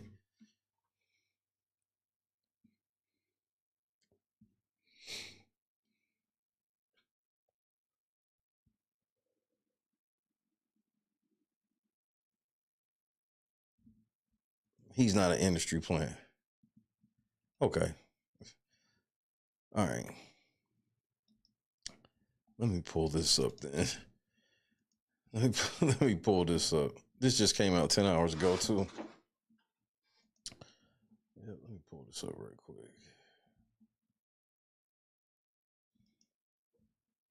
He ain't an industry plant. Cool. And this shouldn't hurt at all.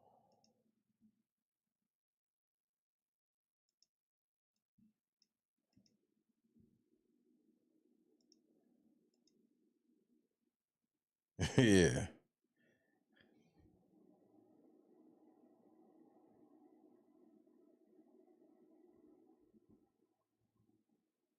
What's wrong with him winning a Pulitzer Prize? Man, shut your stupid ass up. Don't come in here trying to gaslight me, motherfucker, like you know anything about the Pulitzer Prize. What's wrong with winning the Pulitzer Prize?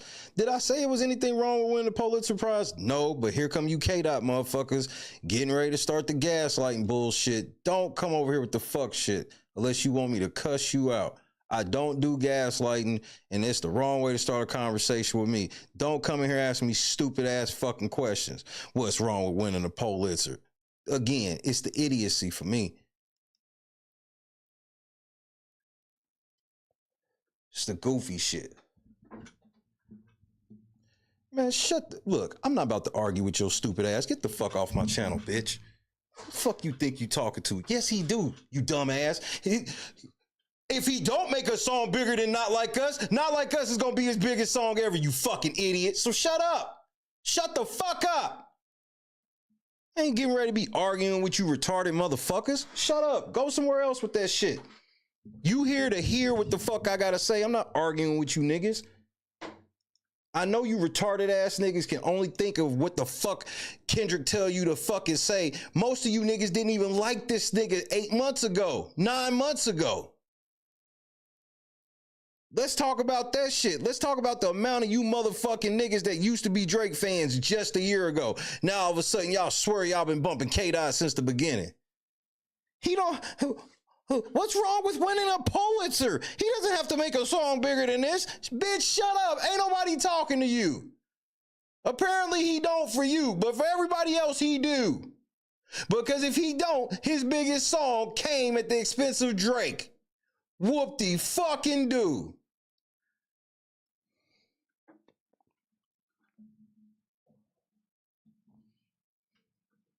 I've been doing this shit for years, and I swear, when nobody ever coming over here say, niggas would come over here and say shit about Drake and all these other, ain't nobody ever coming over here saying shit about Kendrick until about 9-10 months ago. All of a sudden, all of you niggas became ride or die Kendrick stand. Oh, I've been listening since Section 80. Shut your lying asses up.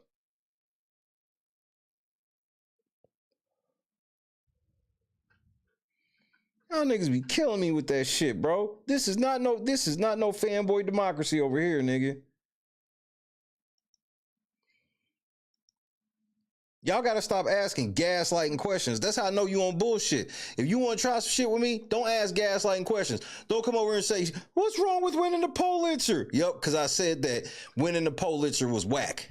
That's what I said. I said winning the Pulitzer was shit. No, actually what I said was he ain't good enough to win no fucking Pulitzer. There's nothing wrong with winning a Pulitzer. He just didn't deserve it. This nigga ain't composed no fucking music or did no shit. The great disrespect of everything. But I'm sure he did what I'm about to show you. This is just because he's the coldest rapper. Wait for it. Actor Anthony Mackie has been doing the rounds to build hype for his upcoming movie, Marvel's Captain America: Brave New World. During an interview with our friends over at ET, Mackie let it slip that Kendrick Lamar recorded the title track for the film. Kendrick did the title song for my movie. It's not supposed to be a surprise. This is... Yeah, but he accidentally said that. Oh, so now Kendrick just so happened to do the title track for Captain America. Good night, Suge. I'm glad to be back.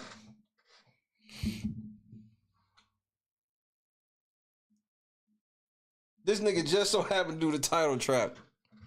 And Anthony Mackie accidentally told y'all about it.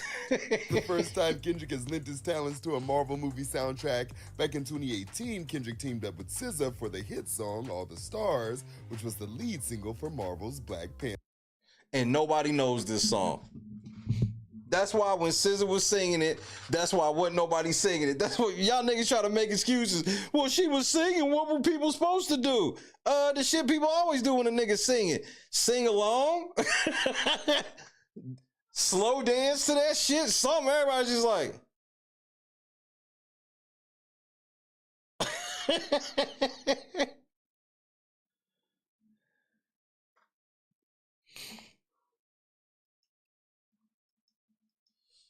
Nigga, okay, let me ask you this. Because I be trying to explain this shit to y'all in a way that everybody understands. And here's what I mean.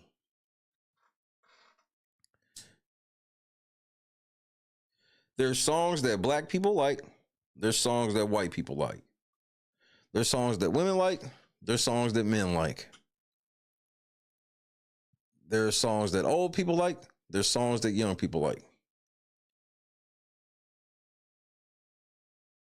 The artist that needs to be performing at the Super Bowl is somebody that can check as many of those boxes as possible at the same time. You know, artists like Beyonce.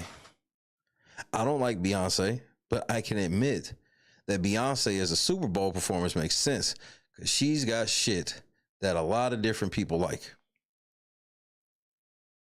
The Beatles, the U2s, you know, these are people that, you know, black people like some of their shit.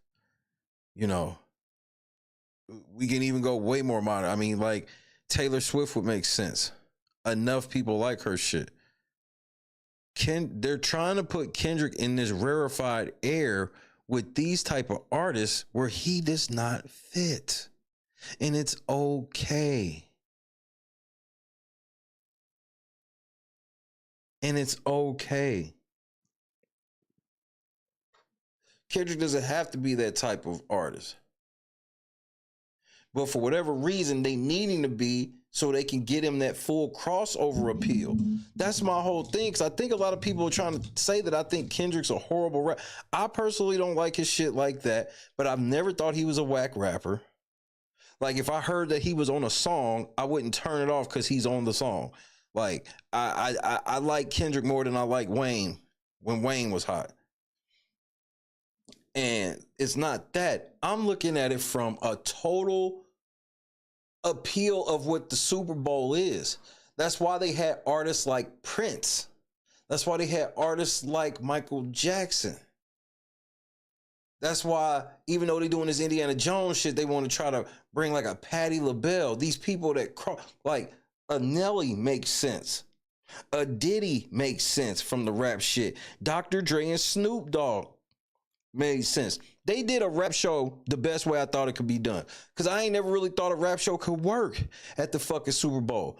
But Snoop Dogg, Dre and them showed us how it could be done because they brought out years of commercial ass hits that were crossover hits. Everybody knew every song that they did. When Kendrick did his performance, he did not, all of his songs were not songs that people knew. That's the problem. None of them songs, bro, Squabble Up ain't even been out long enough to really be performed at a Super Bowl. You don't really use the Super Bowl platform to break new music.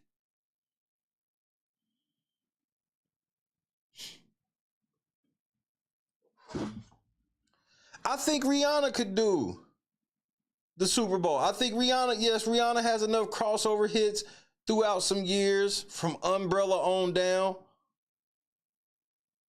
So that's what my gripe is with Kendrick. This ain't saying that, oh man, this ain't me being a Drake stan trying to make it seem like this is an L for Kendrick. No, I'm just saying like the reason why you got a lot of people don't like it because they didn't know what was going on.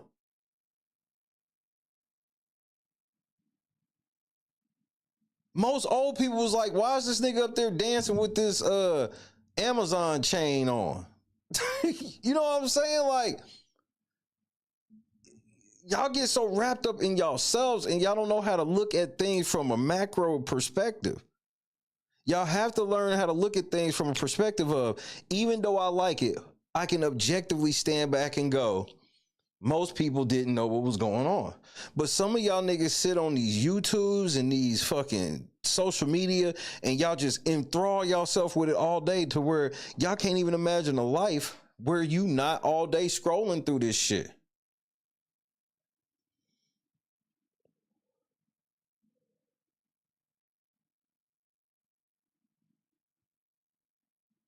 I don't think NWA had enough hits. Like, Dr. Dre couldn't have did that fucking show by itself. That's why it was smart to do it like, bring Eminem, let 50 do In the Club, let like all these big ass massive hits.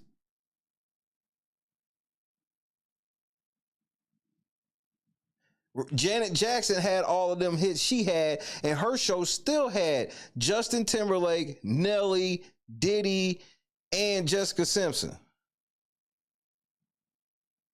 Like, that was, bro, we go from having these type of lineups to Kendrick Lamar doing some songs that people really don't know and SZA coming out and doing the song from Black Panther that a lot of people don't know like that.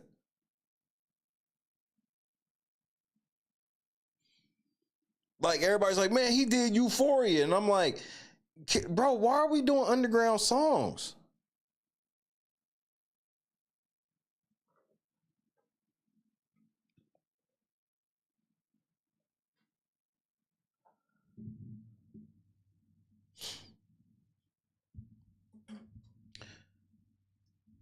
This shit is overhyped, overblown.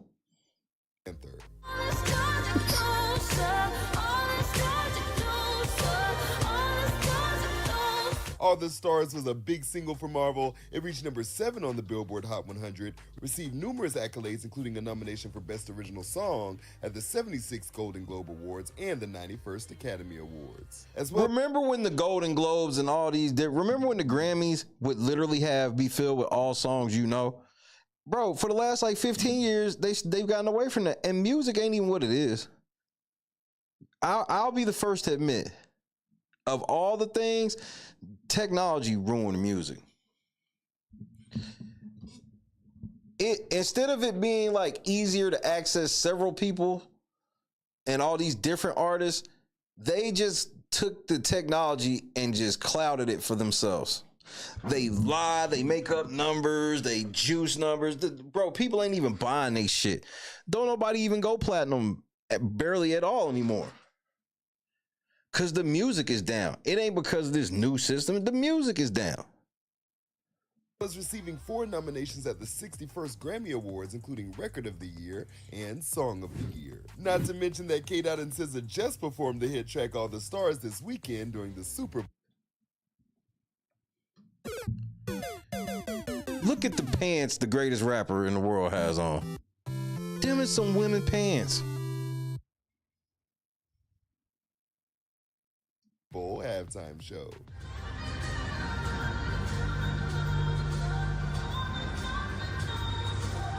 Look at the crowd.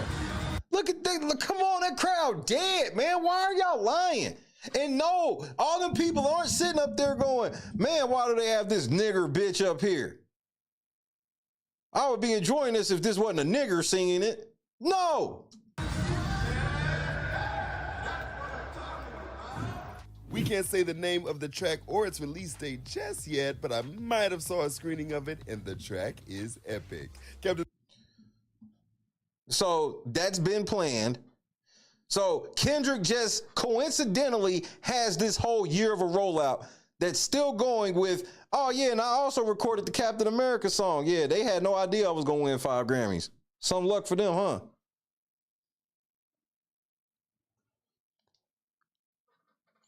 And why do y'all all look creepy?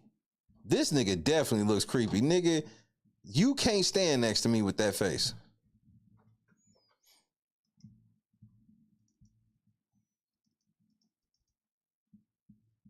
What the fuck?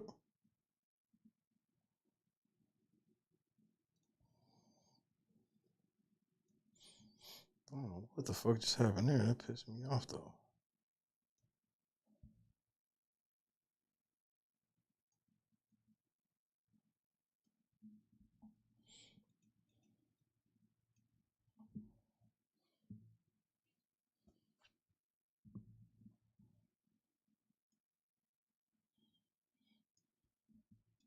Yup, and Disney gave this nigga some DEI access.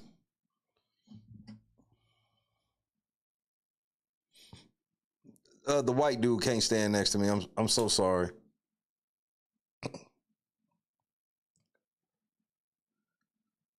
There's something about his comb over that I do not trust.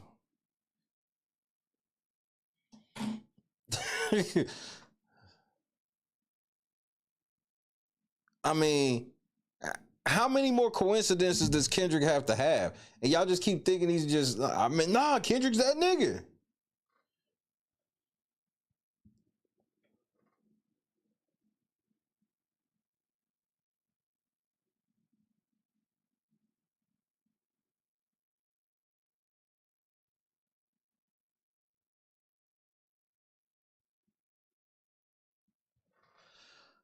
Again, I will say that there's no doubt that I showed at least 4. What did I show? 4?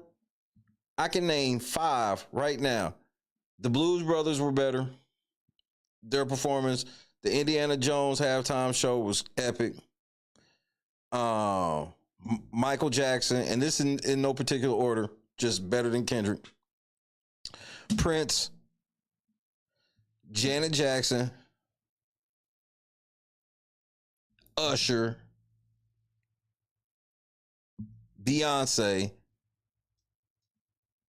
Dr. Dre, which Kendrick was a part of.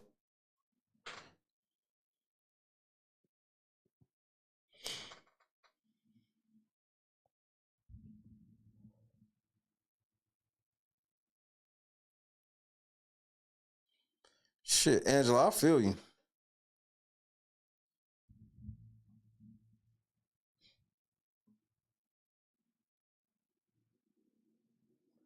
Hey, and Kendrick, just so you know, your fans already sitting here copping pleas for you, nigga. They said you don't have to make another song bigger because they know you can't. They said you ain't never got to make a song. They okay with your biggest song ever only coming because you had to say something about Aubrey. Prove that you that nigga. Make this track without Aubrey. I mean, you won't. You got the whole industry behind you.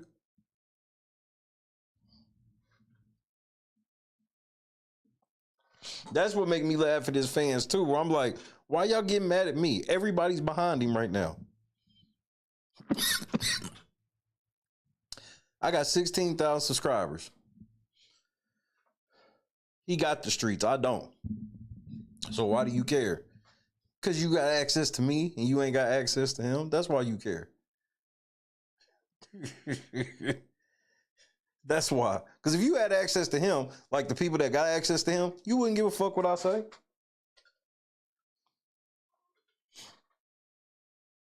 But if you're not around him and that's your nigga, you probably give a fuck what I say. Hey, the cost to be the boss. But I do feel like Kendrick's a total industry plant because his career makes no sense. And winning the Pulitzer Prize, remember, they'll tell y'all don't be trusting white people. Then when one of their favorite niggas go and get an award in a room full of white people, then all of a sudden it's okay, just for that moment.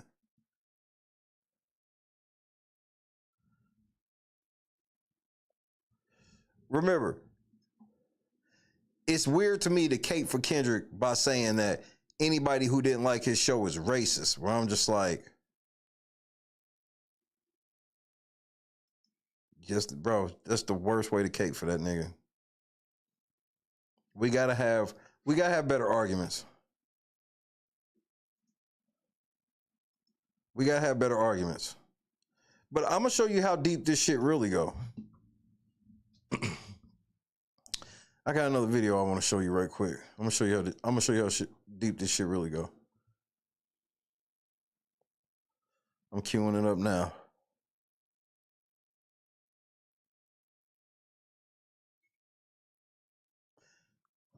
Everybody in unison turned their back on Drake, including LeBron, and everybody went for that shit, like, and nobody questioned that. Nobody stopped and was like, that seems fishy. Everybody loved Drake, and now they hate Drake and all prefer Kendrick. Kendrick does a pop-out show to make everybody pledge their loyalty to him. He trots fucking Serena Williams out there. All right, well, tell me how you feel about this.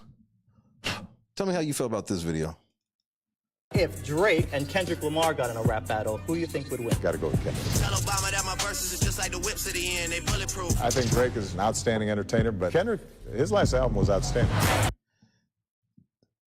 What was the question again? If Drake and Kendrick Lamar ever got in a rap battle, who would win, President Obama? Lamar got in a rap battle, who you think would win? Gotta go with Kendrick. What kind of question is this?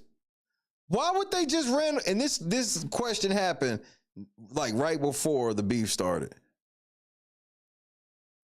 It might be a government psyop. If Drake and Kendrick Lamar got in a rap battle, who you think would win? Gotta go with Kendrick. Tell Obama that my verses is just like the whips at the end, they bulletproof. I think Drake is an outstanding entertainer, but Kendrick, his last album was outstanding.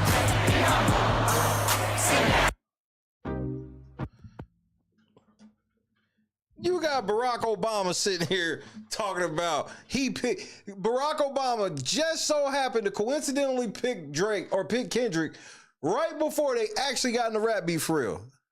Y'all fall for anything, bro. I can't go but for so many coincidences. When it start being too many coincidences, then I don't want to hear it no more.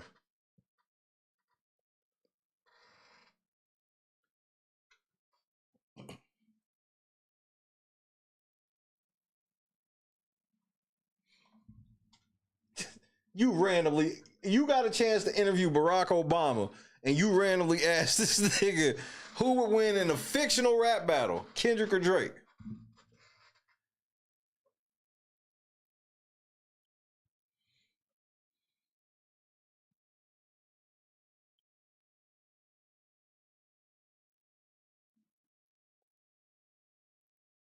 Like, I'm telling you, I can't wait to see, like, Taylor Swift just got booed at the game. Why didn't Taylor Swift have on any red?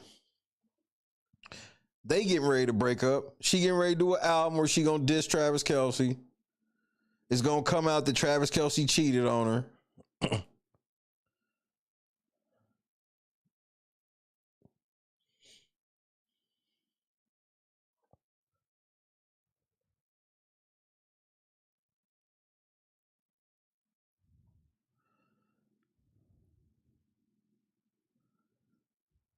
They worked themselves into a shoot. When I saw her come to the stadium, I already felt like this was it. I didn't say it out loud because I didn't want to be an asshole. I put it on everything. I felt like the Chiefs were not going to beat us. I didn't think we was going to whoop their ass like that. I did think we would win by like 2 scores, but I didn't think we was going to do what we did. But when I saw her before the game start and she didn't have on any red, she had on all white, I was like, that was the first time since she been coming to any of this shit I had not seen her with red on. And then I saw Travis Kelce's terrible ass dye job. What the fuck was that?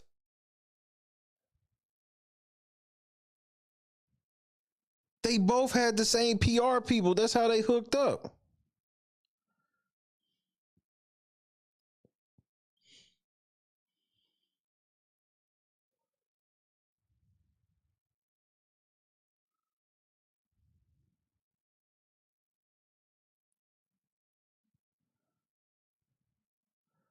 Bro, he had that 5-minute just for men shit.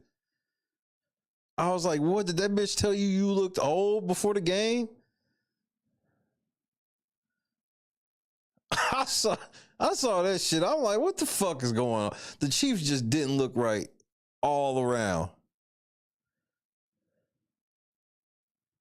I never felt like Patrick Mahomes made it out of warm-ups. The turnovers, I ain't tripping on him throwing interceptions. That shit happens with the style he plays. It can happen. The sacks, that was like, what are you doing? We weren't even blitzing.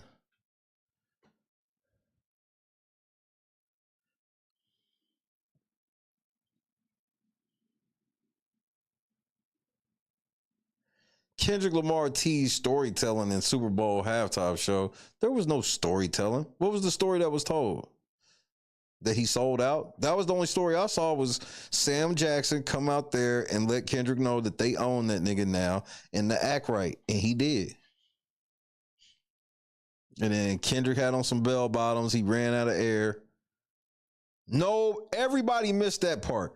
I was the only person in the world, me and my daughter were the only people in the world that heard when Kendrick Lamar ran out of breath while he was performing.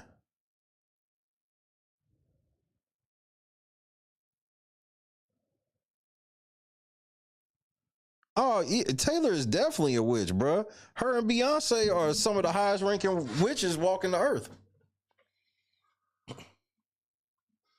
That's why Travis Kelce, but he probably already know that that's the deal. Like, nigga, like, as soon as they break up, she getting ready to drop that album and it's gonna go nuclear.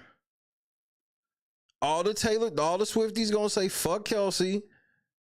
If I was a Chiefs fan, I'm sorry. Like, Travis, we need you to retire.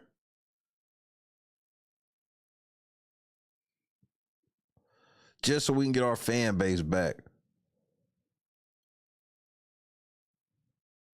There's no way that arenas or that stadium should have been that pro Philadelphia. That shit was crazy. When I heard them boo the Chiefs, I said, what the fuck? It's like, they really booing the Chiefs like this?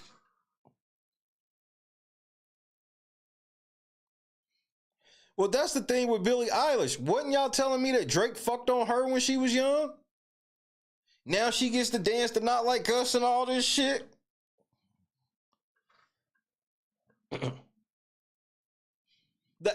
I'm telling you, you know what I felt about, I'm going to tell you what They Not Like Us is for me. And you can call me racist. The more mainstream certain shit get, the less I like it. And it's always something when I can see somebody that never would have heard a song and trying to strike a chord and it's probably A minor. Like, that shit corny, bro. The more, when I first heard the shit went crazy. Now when I'm seeing people with their cell phones out recording crowds saying it, that shit is so fucking corny to me. It reminds me of when Chameleonaire first dropped Riding Dirty. When it was just in the streets. They see me rolling, they hating, patrolling, trying to catch me riding dirty. When that shit was just in the streets, that shit went hard. When that shit was in the streets, that shit went hard. Bitch, don't come on my channel talking shit. You get the fuck out of here. Whole grown folks is talking. But once that shit got commercial and all types of old white people was singing that shit, trying to catch me riding dirty, trying to catch me riding dirty. Sports debates was happening. I'm telling you, that song came out and it was nobody, it was like an underground song that blew the fuck up for real. It's something about it, man. It loses its touch. And that's what's happened with me with Not Like Us. It's like the more I see people turning it into this clown show, it's corny. Like watching Jamie Foxx video. When I saw like Jamie Foxx video about it, I'm like, this is fucking cringy, bro. The whole crowd said A minor. No, they didn't. The whole crowd wasn't feeling that shit.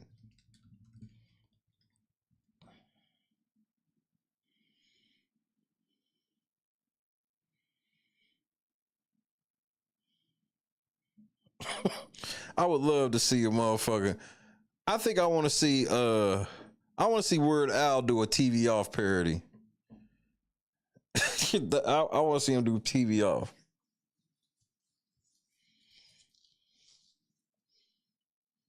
They Not Like Us has just it's just hit that point for me.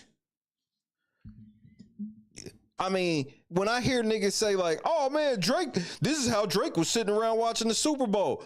I'm still trying to understand. Why do y'all think Drake was watching some shit he know was dissing him? Like, y'all be watching y'all top ops like that? Like, I wouldn't watch some shit that my top op is on unless it was some shit like Drake ain't no motherfucking Eagles fan. And even if he was, or no Chiefs fan, even if he was either, he didn't have to watch the halftime show. Drake literally in Australia on tour, and y'all all sitting around like thinking Drake just sitting at home watching, and not only he's sitting at home, he's sitting at home and watching Kendrick perform for the purpose of being mad.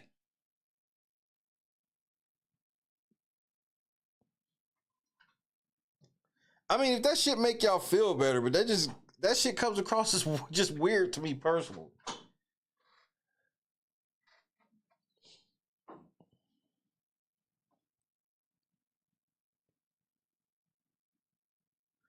Yeah, he running the diss track thin as fuck, bro. Nobody else has had a diss song go this big. Even when Drake had Back to Back be this big and it was mediocre, like, Kendrick can't win 5 Grammys for this.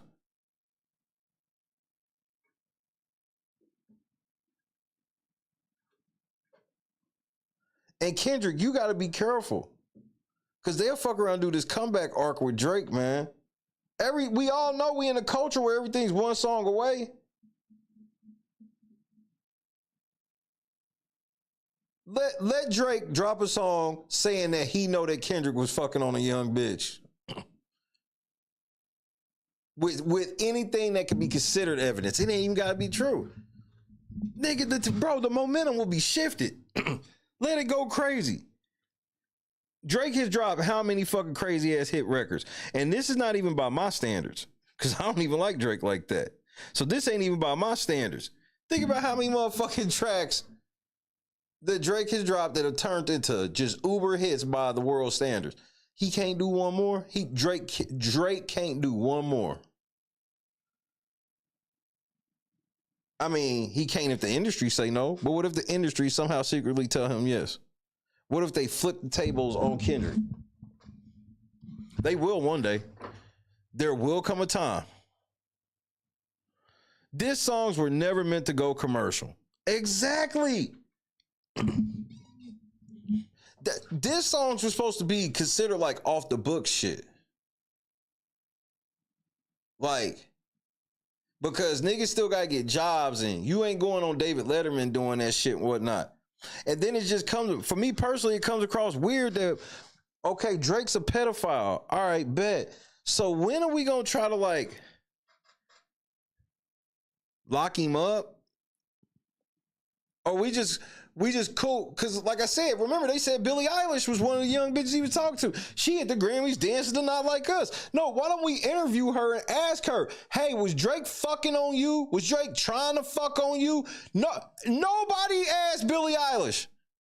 We all at the Grammys saluting Drake or saluting Kendrick for demolishing Drake, but nobody asked this girl right here, hey, we heard that you used to talk to Drake when you was underage. Did he ever try to fuck on you?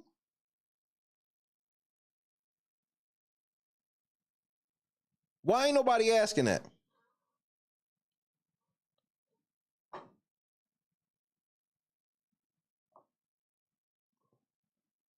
Okay, JT's Cry Me a River. But that was subtle. There's always been the subtle diss songs that you didn't know.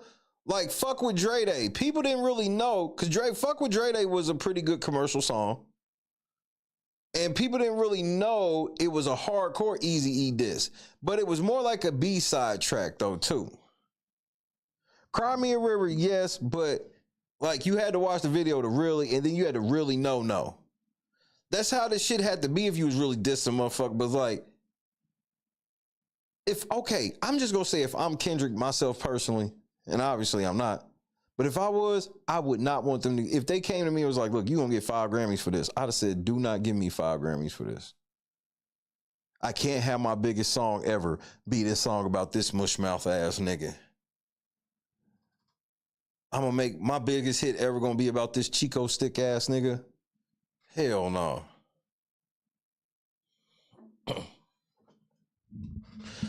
So there's been a lot of commercial diss songs, but they always were super subtle. Didn't really call motherfuckers out by names. Said a lot of shit where it was like, if you know, you know, or had some symbolism in the video.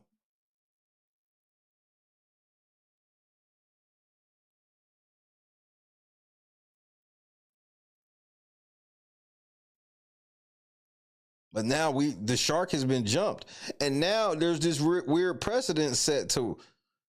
Is this where we gonna get now? Is if an artist feel like they down on their chips, so they just gonna try to go at like whoever they feel is the biggest rapper and try to win a Grammy by doing this song like this? I don't get it. And there's no other genre of music that this would ever happen. There's no other genre of music where somebody can win 5 Grammys from dissing somebody. Chico sticks are fire. I'll give you that.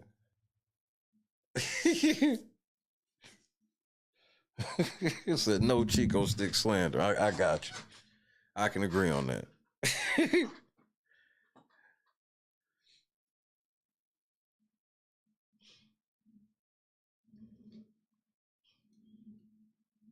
Baca got a weird case. Why is he around? Nigga, Jay-Z got a weird case. Why is he around? That's my boss. Wait, your boss has got a rape case and you talking about Drake? I mean, just that in itself makes it come across corny. Now, I get when the shit came out, Jay-Z wasn't in no rape case, but he is now.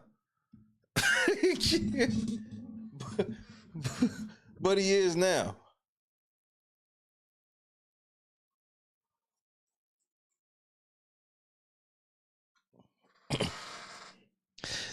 They've been wanting Kendrick to be the biggest rapper for a while now. He just doesn't do the commercial hit thing.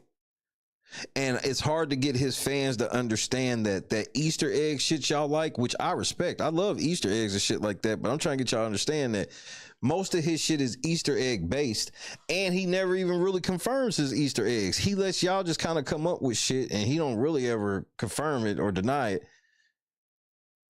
That's some inside baseball shit.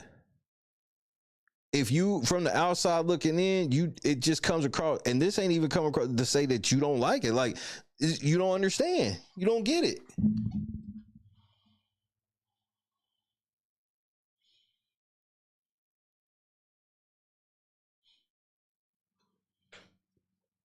But I will say this: I'm happy he didn't do no shit like bring up Post Malone or no shit like that. I'm getting tired of him. He pops up too much for me. He's a definite industry plant. Just like how they try to do Jack Harlow. But we've reached an era where it's over. And I was working at the radio station when this new era started, where it started to become less about talent and about who they could control.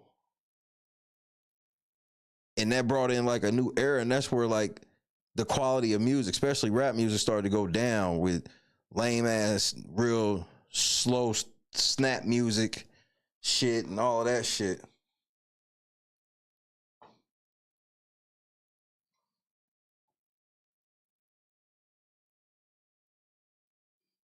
And then they start putting on people that don't really have talent, because people that have talent, they got to pay more in the beginning anyway because they talented, and it'd be bid more. So, bro, they love getting motherfuckers you ain't never heard of now. Like none of the art. Remember, we grew up in an era where we could go back and see that some of our favorite artists were on shit like Star Search. The closest thing we got to Star Search is, what's that one show? America's Got Talent, and there's nobody from America's Got Talent that turns into anything. It's like the opposite now.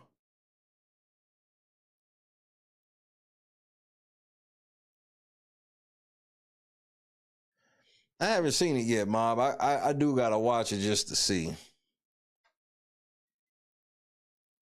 Who is Young Gravy? That's a real person? Wait, Young Gravy's that's a real person?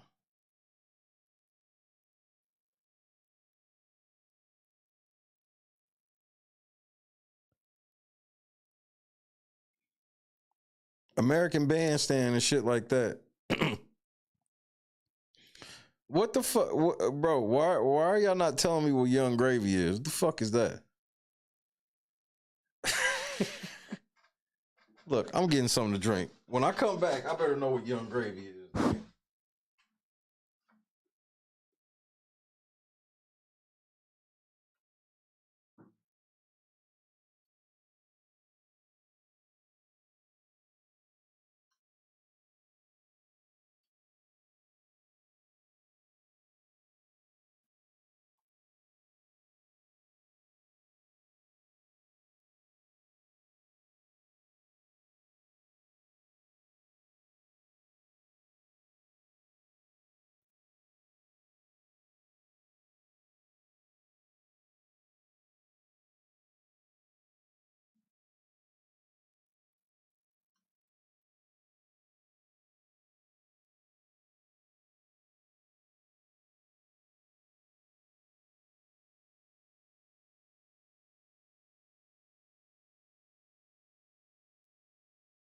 What the fuck is Young Gravy?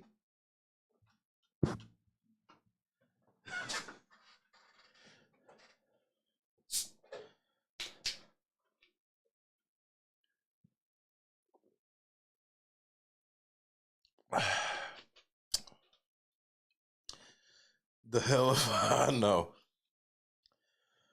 How the fuck am I crazy? I didn't even do nothing. Let me look it up. Cause y'all niggas don't want to tell me the truth.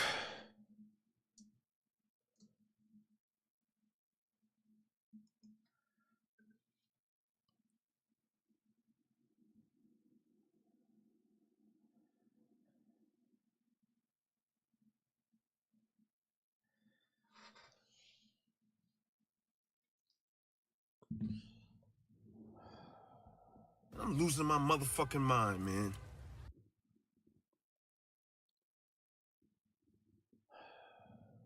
I'm putting cases on all you bitches. I'm upset. So is Logan Paul, if Logan Paul was a rapper? All right. That's all I needed to know. That's all I needed to know.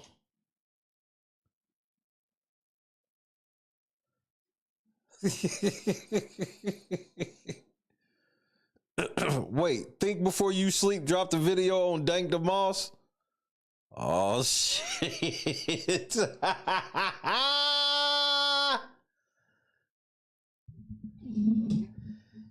This bitch, I can fit in anything. What's the first thing she said when she walked in the Breakfast Club? Y'all ain't got no bigger chair? Bitch, I thought you could fit your big ass in anything. When I got the 598, shut your 598 lying ass up. That bitch is all of 616 pounds. I don't like to use the F word, but I'm okay with being called a big back. I'm losing my motherfucking mind, man. But what about your song? Oh yeah, my song come out. It's called He in Love with a Fat Bitch.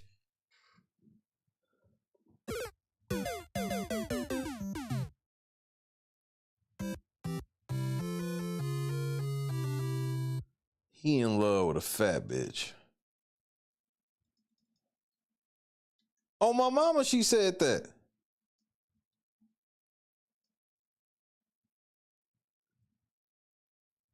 I know I showed y'all when she said she did that song, He in Love with a Fat Bitch.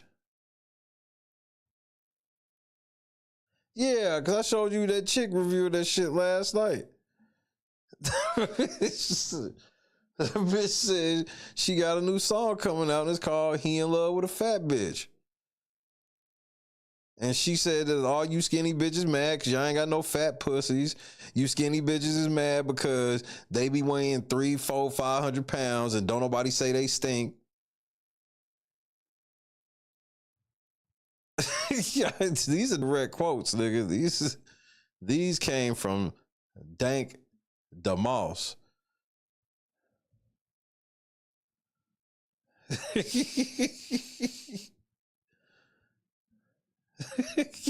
Hold on, let me pull that shit up.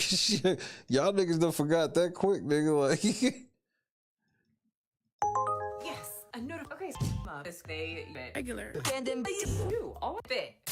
With where she's car. Coming for us. Be back aisle. Miss Ma'am, you can't. I mean, you can because you did. But very weird to get upset when a Lyft driver says, no, not my car. Y'all skinny be trying to bully us. But she can't be talking to me. I do not identify as skinny. I identify as a muscular mommy. Worship me. Yo, I'm honestly just tired of these skinny coming for us. To be fair, there's a lot of obese people telling other obese people online that you probably should try to lose weight. I just spent 20 minutes crying in my car before walking into my gym class right now. And this is just another reminder, but don't get fat. Put that burger down. Or, you know, like the people from my 600-pound life. I have never, ever seen any of them tell people it's great sitting up in this room by myself waiting for someone to wash my butt cheeks. So, are they bullying or are they trying to warn people to put the Popeyes down? But who better to critique the community than obese people? Because they know how it is. And I know, like, we saw her knees. They be hurting. We know it. It's not just skinny girls that give y'all hate. It's those fat guys with microphones. You said somebody likes me? Yeah? Who? No, I can't do big girls, bro. Okay, just because I'm big doesn't mean I have to like big girls. I can't date somebody who doesn't look after their health and doesn't want to be healthy, bro. Fat men with microphones are the most diabolical when it comes to fat women. We've seen that a few times on this channel. All right, let's get back to tired of skinny bitches. But I'm talking about the in the back that always got something to say. Bitch, leave us the alone. You be small as hell, be wanting to be called Big Mom. I've never heard of a skinny bitch wanting to be called Big Mama. I've never heard of it. No, any skinny woman that wants to be called Big Mama. I have to agree. Oh my God, Big Mama, are you okay? Who wants to be called that? She didn't see the memo. Ozempic is in. Skinny is in. Bone bitches are back. Where have you been? It's 2025. The Kardashians set the stage. Them bitches are whooped. Everyone follows. I'm tired of seeing y'all statuses in with fat bitches, big bitches, or big bitch. We are gonna have a doozy censoring this out. Jasmine, have fun. I hope your fingers are okay. My head is cramping. It doesn't seem like this is bullying. This seems like this is just something that bothers you because they're not fat enough for you. I'm 5'2", an extra 20 pounds. I'm a big girl. I'm big. My knees are hurting. My hips are hurting. Who are you, Miss 500 pounds? What the fuck is going on? Who can't fit into a lift to tell me that I am not a big girl. That's a little rude. Just because you're mega fat and can't fit into things doesn't mean other people aren't struggling being a little bigger. Jesus. Leave us alone, because we ain't worried about shit y'all got going on. That's a lie. You're very worried about if they hashtag big girl or big mama. Y'all need to worry about why we 300, 400, 500, 600 pounds and we never have complaints about how we smell.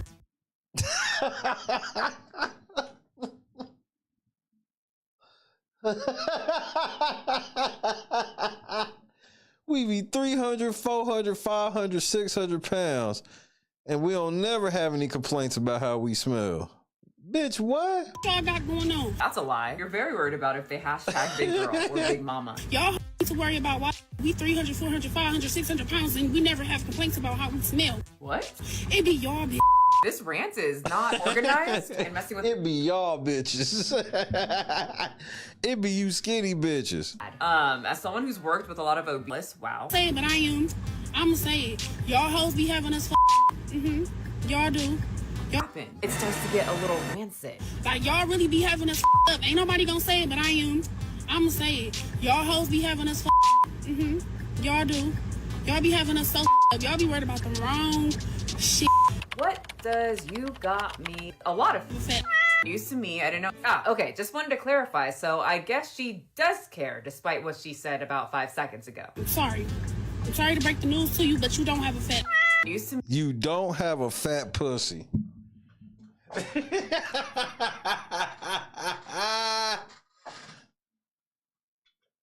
You skinny bitches mad 'cause y'all ain't got no fat pussy, nigga. You heard her. Me, I didn't know in this community, people want a lot of body fat on their vagina. I like how she keeps telling people to leave her the F alone, but she's the one that started the whole conversation with, y'all skinny keep bullying us, but then she just goes in on skinny bitches. They are not a big mama. Trying to control what they say on their statuses, and then told them that their pussies aren't fat enough. We don't be coming for y'all unless y'all come for us. I don't know. That kind of seems a little bit bully-like to me. And then at the end, she made sure to remind people, I'm a musician, just so you know. It's time for me to drop my song, okay? 'Cause What's the name of your song? I have a song called He in Love with a Fat. I love this.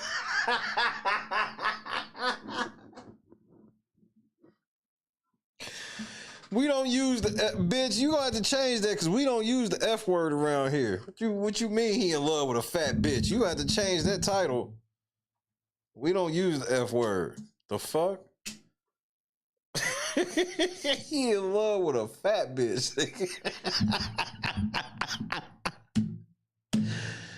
That's some nasty work, cuz. He in love with a fat bitch.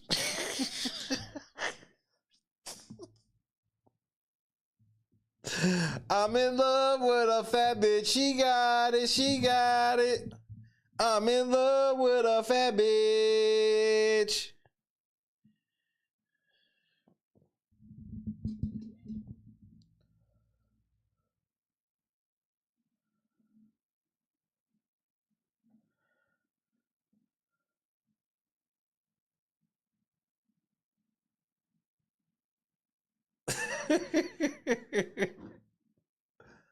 She got a new song coming out called He in Love with a Fat Bitch.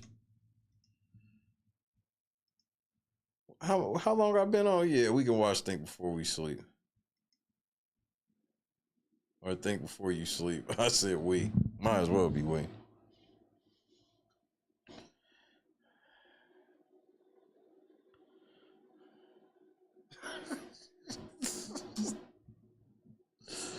Wait. One time for your mind. That kind of seems a little bit bully-like to me. And then at the end, she made sure to remind people, I'm a musician, just so you know. It's time for me to drop my song, okay? Because I have a song called He in Love with a Fat. I love this. Do you use the F word in your music? No. That's a no-go. That kind of seems a little bit bully-like to me. And then at the end, she made sure to remind people, I'm a musician, just so you know. It's time for me to drop my song, okay? Because I have a song called He in Love with a Fat.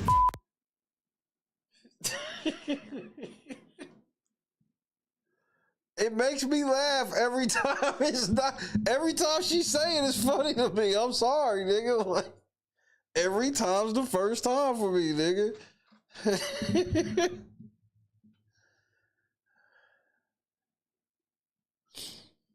He in love with a fat. No, when you that fat, you can't use. I told y'all the other night. When you weigh as much as she weighs, you can never use PHAT version of fat. Every time you say fat, it means FAT, no matter what you're describing. No, she does not get to use PHAT. She once you hit like 350, 375, you gotta start. It's just you can't use that.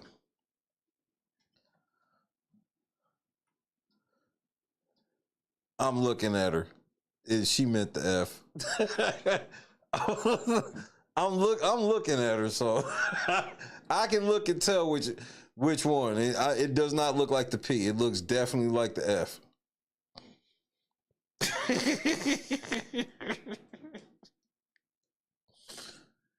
Dank DeMoss. So now I get to hear somebody, bro. I get to hear the white man going on you. I done heard the black woman. I done heard black dudes. Now I'm about to hear the white man go in on you, man. Do you know who Think Before You Sleep is? Press 1 for yes, 2 for no. This is about to be a rarefied treat. I very rarely catch any of his uploads right when they happen. Damn, every video I see, the motherfucker been out like a month, 2 months. Y'all don't even know then. Oh, let me roll this blunt, cause nigga, think before you sleep is about to get in his bag. When I saw her, I thought about him. It's very rare, cause normally the stories he do make me laugh, but it be about like shit that I ain't never heard, cause it kind of be like TikTok based and shit like that, stories and whatnot. Like sometimes I disagree with him on certain shit, but definitely on this, definitely certain. It depends the topic. I can tell it by the topic if it'd be something we'll agree on or not. This topic,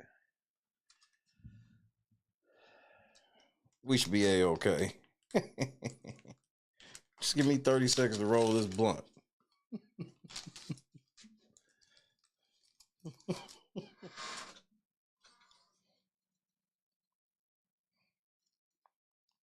He in love with a fat bitch.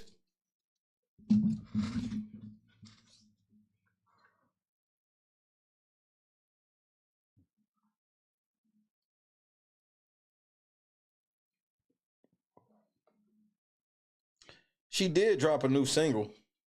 We played it on the show the other night. See, I'll at least play her music. I don't give a fuck. I owe her at least that much. If I'm gonna laugh at her falling over, then I at least play her music. I ain't a hater like that. No matter what the K-bots tell you. Stop hating. Get your bitch ass up, Nick.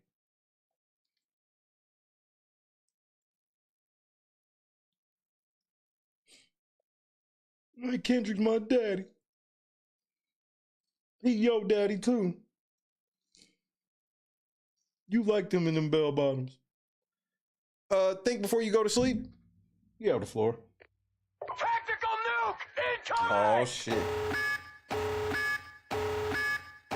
I know this one's about to be epic, nigga.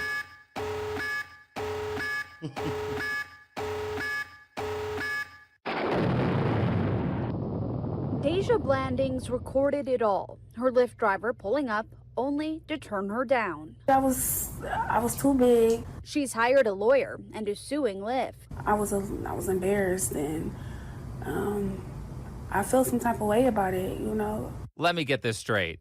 A guy says that you're too big to fit into his car, and instead of hiring a nutritionist, you hire a lawyer? I mean, look at this video here. She can't even...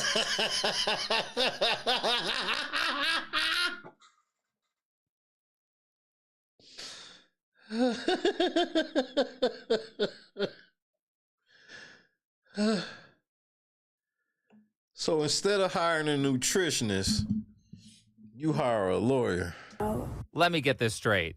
A guy says that you're too big to fit into his car, and instead of hiring a nutritionist, you hire a lawyer? I mean, look at this video here. She can't even walk properly, and she's 500 pounds at 29 years old. This Lyft situation should be a wake-up call, not a get-rich-quick scheme. From a legal standpoint, it seems like obvious discrimination. The Elliott-Larsen Act, which is Michigan's Civil Rights Act, specifically protects people from weight discrimination. And the driver here turned down her ride because of her weight. Spoken like a true sociopath.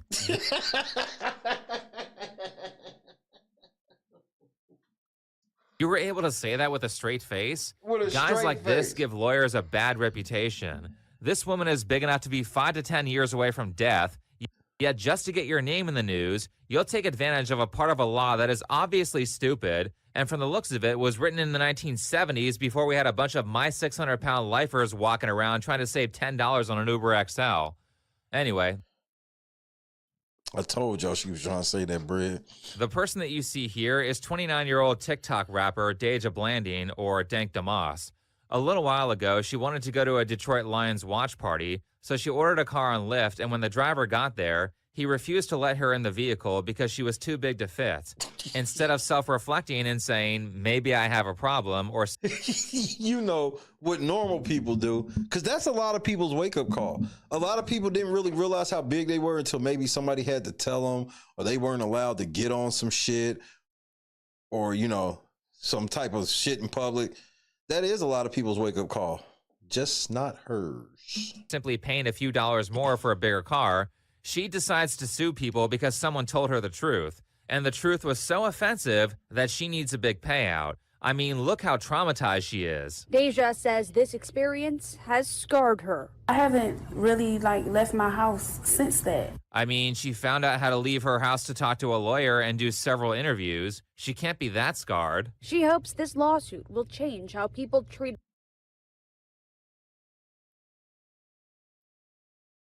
She be dead ass with these outfits. others of all sizes. Oh, you are so full of shit trying to make it seem like you care about other people when you're obviously just looking for a payout for yourself. This is literally an episode of The Boondocks. They parodied this exact type of news story. And a J. Edgar Hoover elementary teacher has now been suspended over calling a student the N-word. Riley Freeman is a third grade.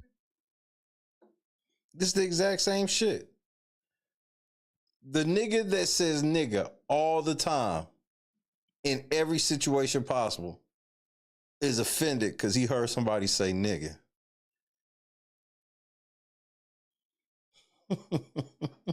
Grade student at J. Edgar Hoover Elementary School. He's a basketball player, an avid reader, and one day hopes to spread his philosophy through rap music. He said I used the word before, but I didn't. I wouldn't use that word ever. That word hurts people. And how did F word. it make you feel? Like I was less than a person. If you haven't seen the show, the joke is that Riley is kind of a bad kid who says the N-word constantly. Every other word. Coming from a nigga that says nigga a lot, that nigga says nigga all the time. And they were also doing a parody of a real news story with surprising accuracy, actually.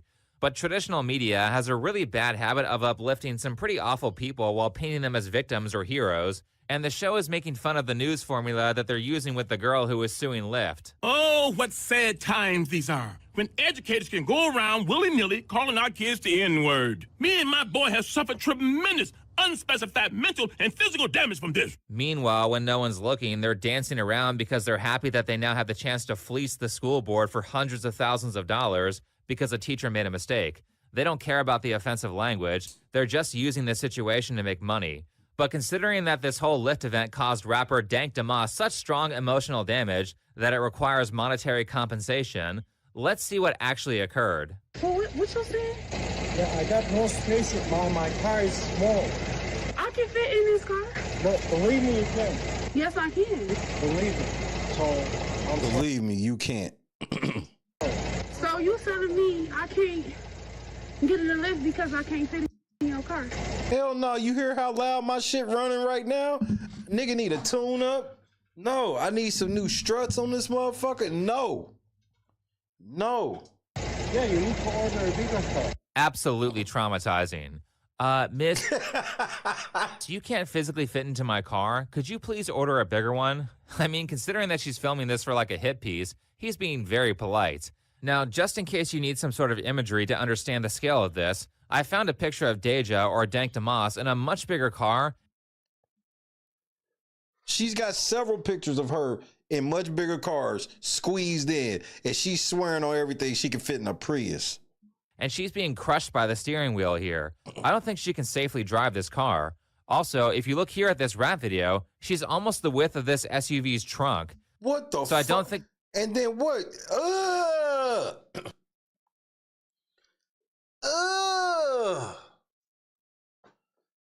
Why is she built like this?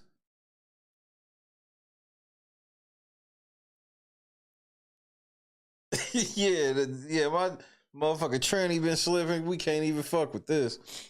It's out of line for this guy to not want to risk her getting into the car, especially considering that it's low to the ground, and he is probably liable for a lawsuit if she gets stuck or injures herself trying to sit down. I think those lumps are booty meat.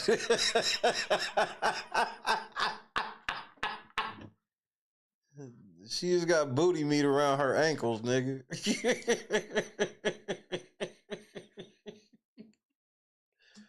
What makes you think I can't fit in this car? What do you mean, what makes you think? I'm looking at you. What makes you think I can't fit in the car? Bitch, I can see you. What do you mean? This bitch gonna say, What makes you think I can't fit in here? Especially considering that it's low to the ground, and he is. I've done seen this story a trillion times now, and it's still the funniest shit ever to me. Probably liable for a lawsuit if she gets stuck or injures herself trying to sit down. What makes you think I can't fit in this car? Because the car is smaller than the back. My best friend has a Benz that's newer than this that I can fit in. Call her. That's the same size. Then get your best friend to drive you. Problem solved. So you really telling me I'm too big to get in your car? So I gotta order another lift. Bitch, you out of breath trying to argue this shit. Listen how out of breath she is, nigga. Then get your best friend to drive you. Problem solved. So you really telling me I'm too big to get in your car? So I gotta order another lift. And to be more specific with you, I got very tired tires. What I got to do with your tires? Yeah. Yes, that's true. If you do something like sit a 500-pound woman to one side of the car, it can put extra heat and wear and tear on the tires, and if those tires are already old, it puts you at a higher risk for a blowout. These are facts. Why is she acting like she don't understand basic physics? And tires aren't the only thing she can damage. Hell, my car is a little bigger than his, and in the user manual, it says that I'm supposed to put extra air in the tires if more than 3 adults are sitting in the vehicle. And considering that she weighs more than 3 adults, I think this driver has the correct response. I wouldn't want her irresponsible eating habits to damage my car either. That nigga said I wouldn't want her irresponsible eating habits to damage my car either. Hey, nigga, stop. Every big person you turn down because they can't fit in your car? Yeah, because they need to order the Uber XL instead. No, I don't never have to order Uber XL. Then I'm really sorry. What's your name? Oh, I'm really sorry, man. Abraham. Okay. The way she repeats questions like, so just to make sure, you won't let me in your car because of my weight and you reject every big person who can't fit into your car? That's her trying to get that lawsuit. Makes it sound like she ordered a small car on purpose so she could file that lawsuit. I don't think it's that far. This is just the mode she goes into. She sounds like the guy in the Mafia movie who's wearing a wire, especially considering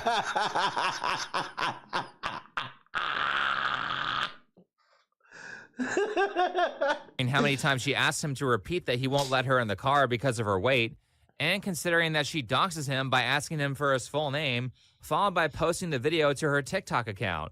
The real victim is the driver, not her. So, naturally, Lyft did the right thing by completely throwing the driver under the bus. While Lyft does not comment on pending litigation, they did send us this statement saying, quote, Lyft unequivocally condemns all forms of discrimination. We believe in a community where everyone is treated with equal respect and mutual kindness. Our community guidelines and terms of service explicitly prohibit harassment or discrimination. But I get how you gonna flip that. Think before you sleep. That is them putting out a statement. That statement can also be them saying that we didn't discriminate because we don't believe in that shit. Spoken like a true asshole corporation that does nothing to stand up for its workers. Is it ever a shock when a big corporation takes the customer side when that customer is clearly abusing an employee? Fortunately, I think we're hitting a tipping point, and everyone's kind of tired of this stuff and tired of all the virtue signaling. Yeah, but I think you're looking into that one just a tad too deep. But you could be right. Hello, Democrats. Hey, I am speaking, and I would love your attention. There is a black woman at this podium, and I deserve your attention like the 11 people who went before me. You know, Rick is so wild and has went so far off the meter. It's shit that I can't even tell you on TV. I mean, you know, for the sake of our friendship, you know what I'm saying?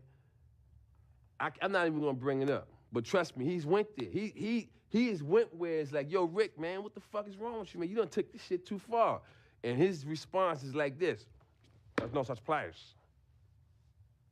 Darkness. Let's go to the abyss, nigga. I'm not with it, man. I don't want to go to the abyss, man. You know what I'm saying? Rick wants to go to the abyss. In fact, he dwells in the abyss. Rick James dwells in the abyss, okay? And he wants company sometimes, you know. And for some reason, he likes to reach out for me. Whenever I'm around, when he wants to go there, he will reach out for me to try to take me to the abyss with him. And I'm not with it, man. I'm not with it. And that's when we end up, you know, tussling or whatever. You know what I'm saying? Hey, and white people, any white people that go for that, just know I think you a hoe. Cause I ain't going for that shit. I'm straight going, who the fuck are you talking to? The fuck you mean it's a black woman up here? What the fuck is that supposed to mean to me in the context of any of this? Who the fuck she thinks she's talking to? Yes, I am speaking. Good evening, Democrats. Look up here. 3 strong black women standing before you. No. No, you don't get to label yourself that. Over the last several days, we've seen what happens when we have the wrong people in powerful places. And so today, I ask for your support in electing me as your DNC vice chair, because in a time of crisis, leadership matters. Even the Democrats are tired of DEI. All of those strong black women, and what does the DNC do? Elect a white man as vice chair.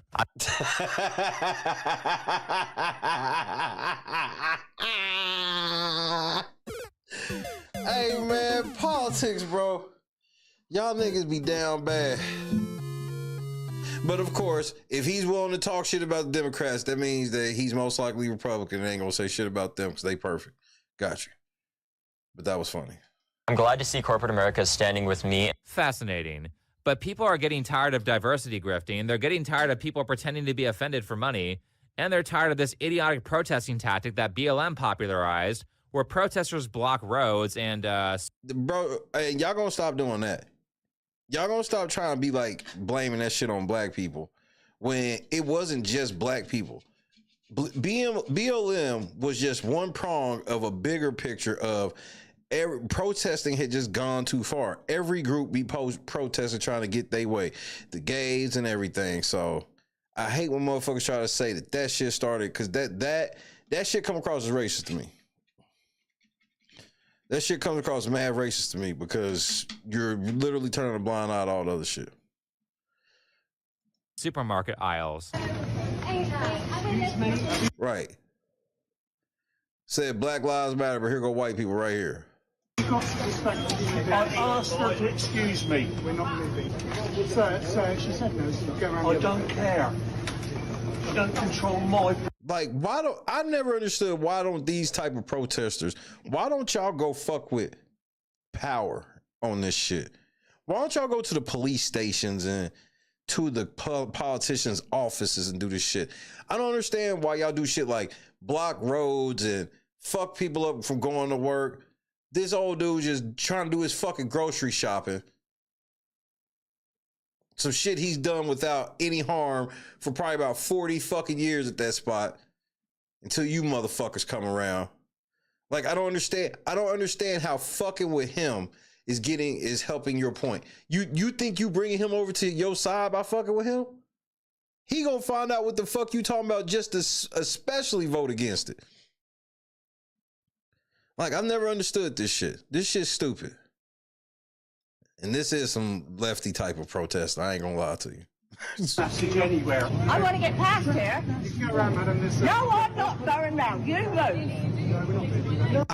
move. I couldn't see myself ever talking to a lady that age like that in the grocery store. I let the women pass in front of me and the older men. And I don't care how long, when I see them trying to hurry up, I tell them to take their time. Like, y'all, Nick, bro, y'all don't have, the kids don't even have the fucking, just the basic manners of respecting your elders. Respect your fucking elders, bro. Damn. Well, I'll just knock you out of the way with my trolley then. They have a right to be one pissed time. off. The whole claim is that this is peaceful. Mobbing a cup one time. We gonna break out the Methuselahs. Like this, the non-respect, and that's what that was right there. You're not convincing me that you're doing some real protesting type shit, fucking with them people. Why? Protesting, but blocking people's movement or blocking roads or holding people captive is not peaceful. No, if it's you're holding not. people against their will, then that is an act of force, not peace, and people being held should respond accordingly. Outside of that, 500-pound rapper Deja continues her press tour with this moment here. The rapper says she's pretty tough. I get the money and flip it and make some food. Dank DeMoss. I wonder how many punches she got to do. But I haven't really heard a bad song from her. I ain't gonna lie. Whether she rapping or singing.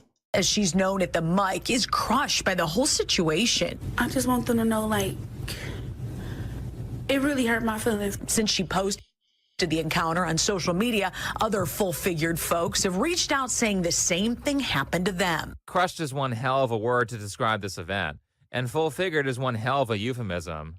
Like, for real. Full-figured. She's beyond a full figure. I feel like a lot of times people think that the F word people should just be in a house when it's like, we not. Word? Yeah, the F word. I'm not. The word that you can't say in your house, fat. You don't like it. Oh! I'm not saying that word. Yeah, we don't use it. You said that the F word, the fat, is a slur. Yes. Okay, now we know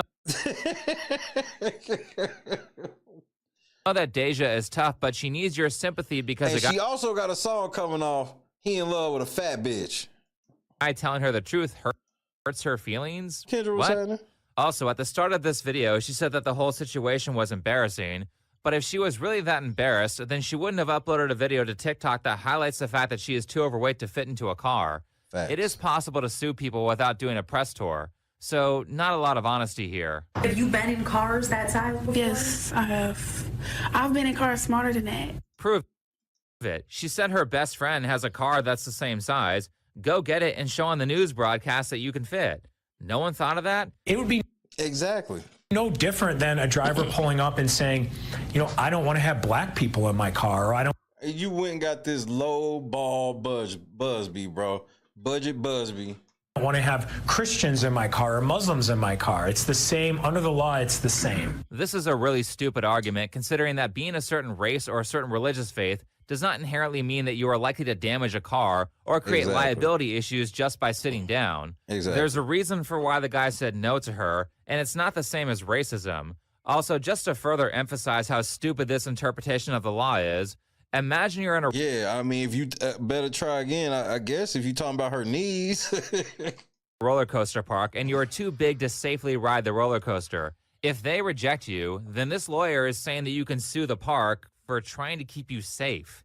Another side note is that I've read this law, and I actually don't think that Lyft is in violation of it because as a service, they do offer accommodations for people of her size. It's called Lyft XL, and because they provide bigger cars, they are in fact not barring super obese people from their service, which means they're not in violation of the anti-discrimination law. Now, this is just me being an internet lawyer, but I do think that Lyft could have a strong case against her, and I hope they countersue her for legal fees and financially ruin her. They would never do such a thing. That's bad. Even not in a woke era, it's bad for companies to sue people like that. People who try to sue others because their feelings got hurt are parasites on society, and this grift is exactly what the Boondocks was making fun of around 10 years ago. Using the term gay when you mean something is stupid or dumb, that's offensive. I didn't say gay to mean stupid or dumb. I said gay to mean gay. Now that you've had time to think about the seriousness of what your grandson has done, I'm sure you'd agree that the best way to make amends with the LGBT community is a donation to support the fine work we do at Yes. Hell no. Homo. What if I say no, homo? Oh, I'm sorry. Did you think that was a request? I've destroyed lives way bigger than yours. Like I said, it's all just a bunch of... Tracy in the cut one time. Ladies be breaking up the Methuselahs. parasites trying to find some sort of loophole to get rich without doing any actual work. So anyway, after she went viral and everyone laughed at her, Deja decided to go on TikTok to make a little response video where she removed the comments, which is definitely a good sign, right? First of all, let's touch bases on the big bitches in the back that got something to say about me. I seen a bitch say go walk. Bitches, you cold. Like, you only like one burger away from being my size. Like, y'all hoes got me fucked up. Bitch. Smoke detector going off in the background.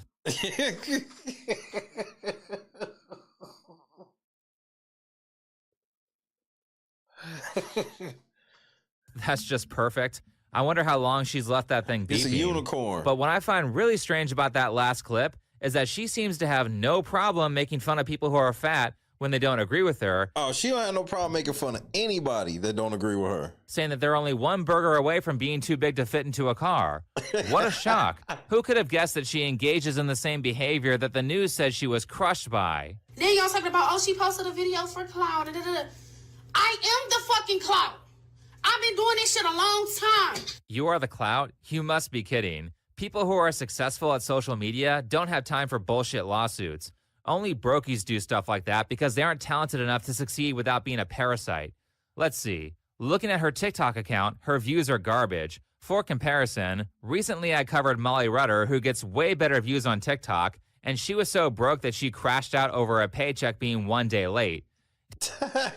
Deja's YouTube account also has trash views, not to mention that the cost of filming these music videos probably kills any income she gets from them, so unless she does really well selling out concerts or has like a BBW OnlyFans account, she does.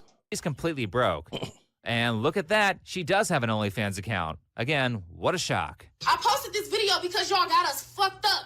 Bitch, I am a big person fucking advocate, and I'm not the only person that they... So you jammed for big bitches.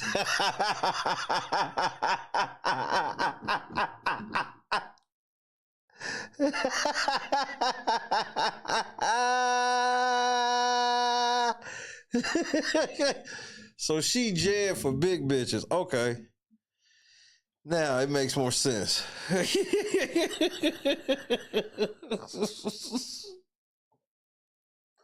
bitch is a fat advocate, nigga.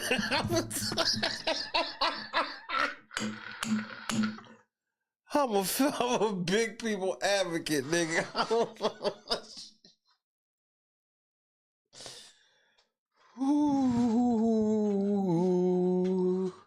Did that shit too, bitch.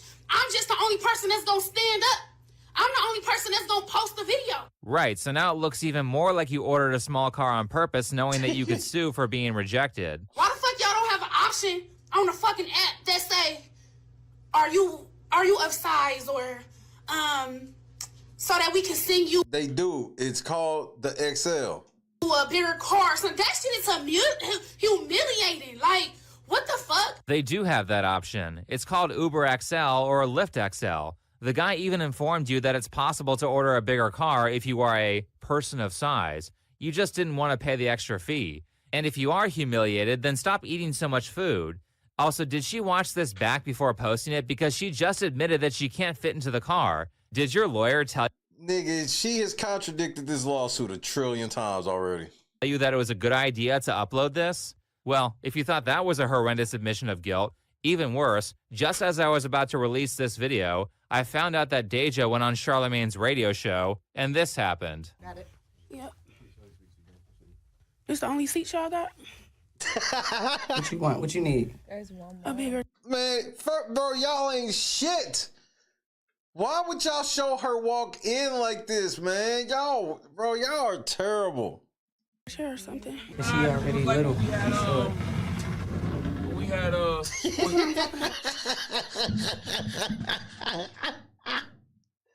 This is ridiculous, nigga. Oh shit. She got bubblegum legs. Here y'all niggas go, bro. Good, this is accommodation. There you go. You needed the whole couch to sit down, and you're going to say that you could have fit in that car? Bitch, it's below zero. I'm outside and you pulling off on me, bitch. I don't give a fuck if you gave me my fucking money back.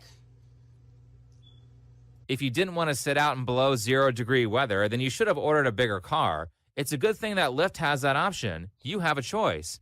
Well, I don't think this actually fully displays how much of a crybaby Deja is being. Fortunately, another great find from Charlamagne's show was her saying this. I want them at least to like accommodate us. You know, I feel like we shouldn't have to pay more for Uber XL or something like that. Anytime shout out to Southwest because they accommodate bigger people. If you need 2 seats, they're going to give it to you for free. If you pay for 2 seats, they're going to refund you. Literally just says the quiet part out loud. Facts. If I'm 500 pounds, I should get a discount on Uber XL and a free plane seat. Didn't I point the same shit out? I pointed that out. I said it before she even said it. I said she didn't want to pay that extra fee. That's why she said I never had to order one. Because she just orders the regular and then don't nobody be bold enough to be like, your big ass can't get in my car.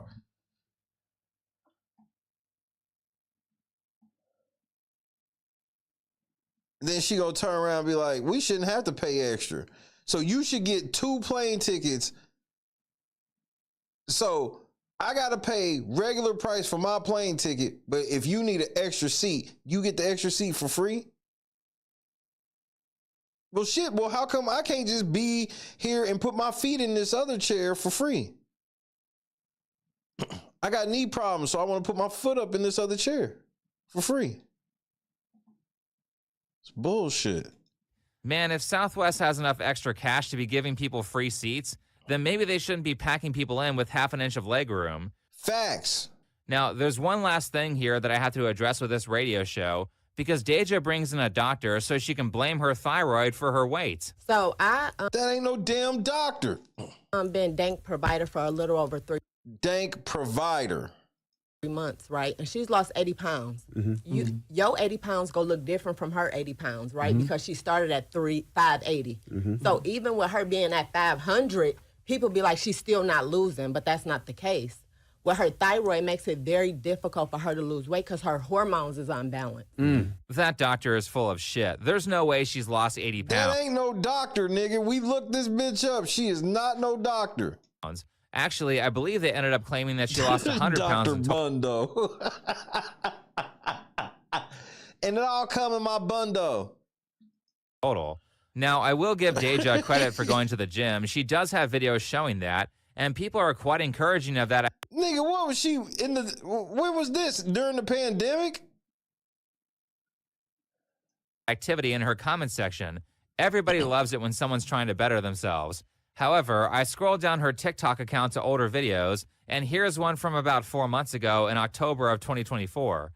And unfortunately, if you go to something more recent like this video from about a week ago, there are no signs of weight loss like she... That's what, bro, we did the shit last night, bro. We looked at like 5 years ago compared to now. It's like you the exact same size. You ain't lost no damn 80 pounds. She doesn't look thinner, and there's no excess skin or laxity in her skin that comes with dropping 100 pounds in just a few months. If anything, she looks bigger in this photo. Now, this could be an older picture that she reposted recently, so let's go to a screenshot from the Charlamagne show, and yeah, she definitely looks like she has not lost weight. Facts. 80 to 100 pounds would be very noticeable. Yes. So like I said, I think that doctor is lying.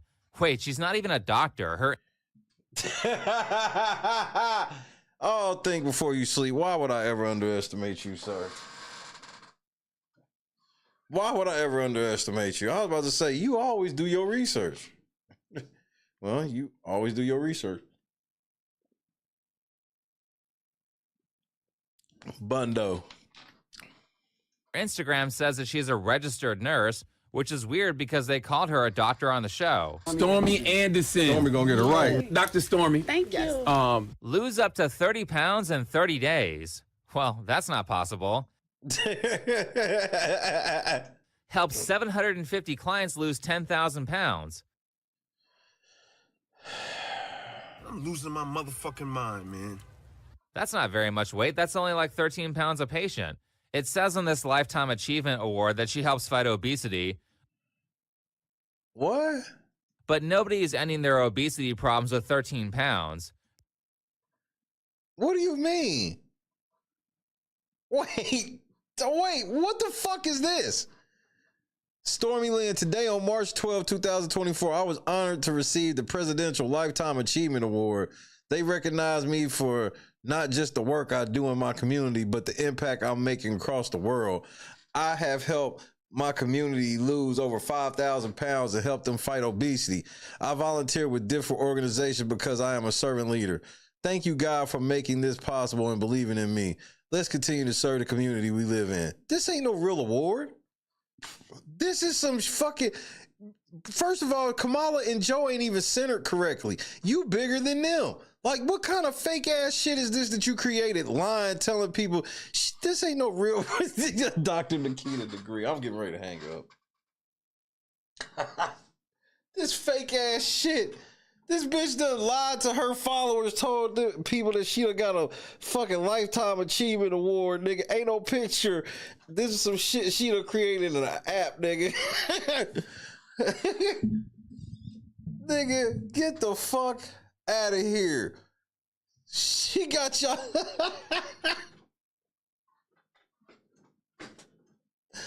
I'm done, bro. Her and them bundos.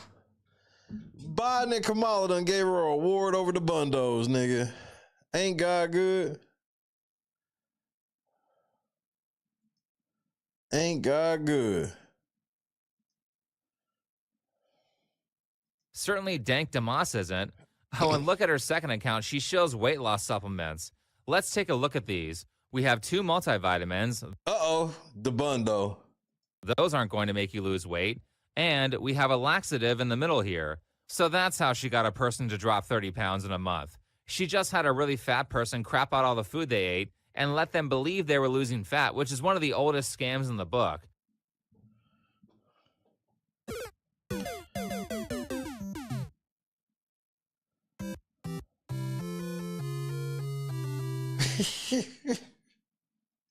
So she's like a straight-up fraudster.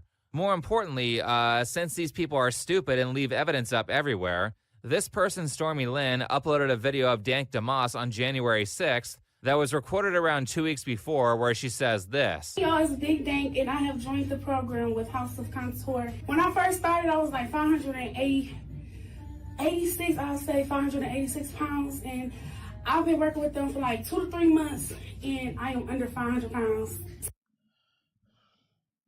Not the cap.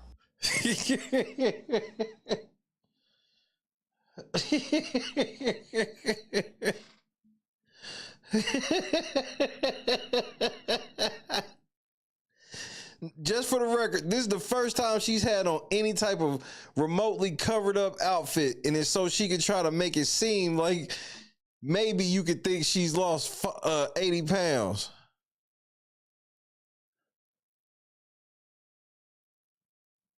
So I'm under 500 pounds, y'all. The last time I was under 500 pounds was like 2014. I'm down to like 485, 489, one of those. 485 or 489, one of those. It's 2024. Next week is 25, but I'm here. That's really strange because 5 to 6 weeks.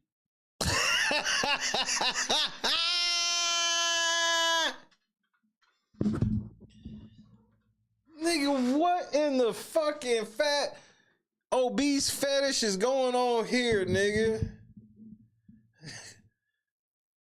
I'm telling you, all this right here, this is booty meat. This is all. This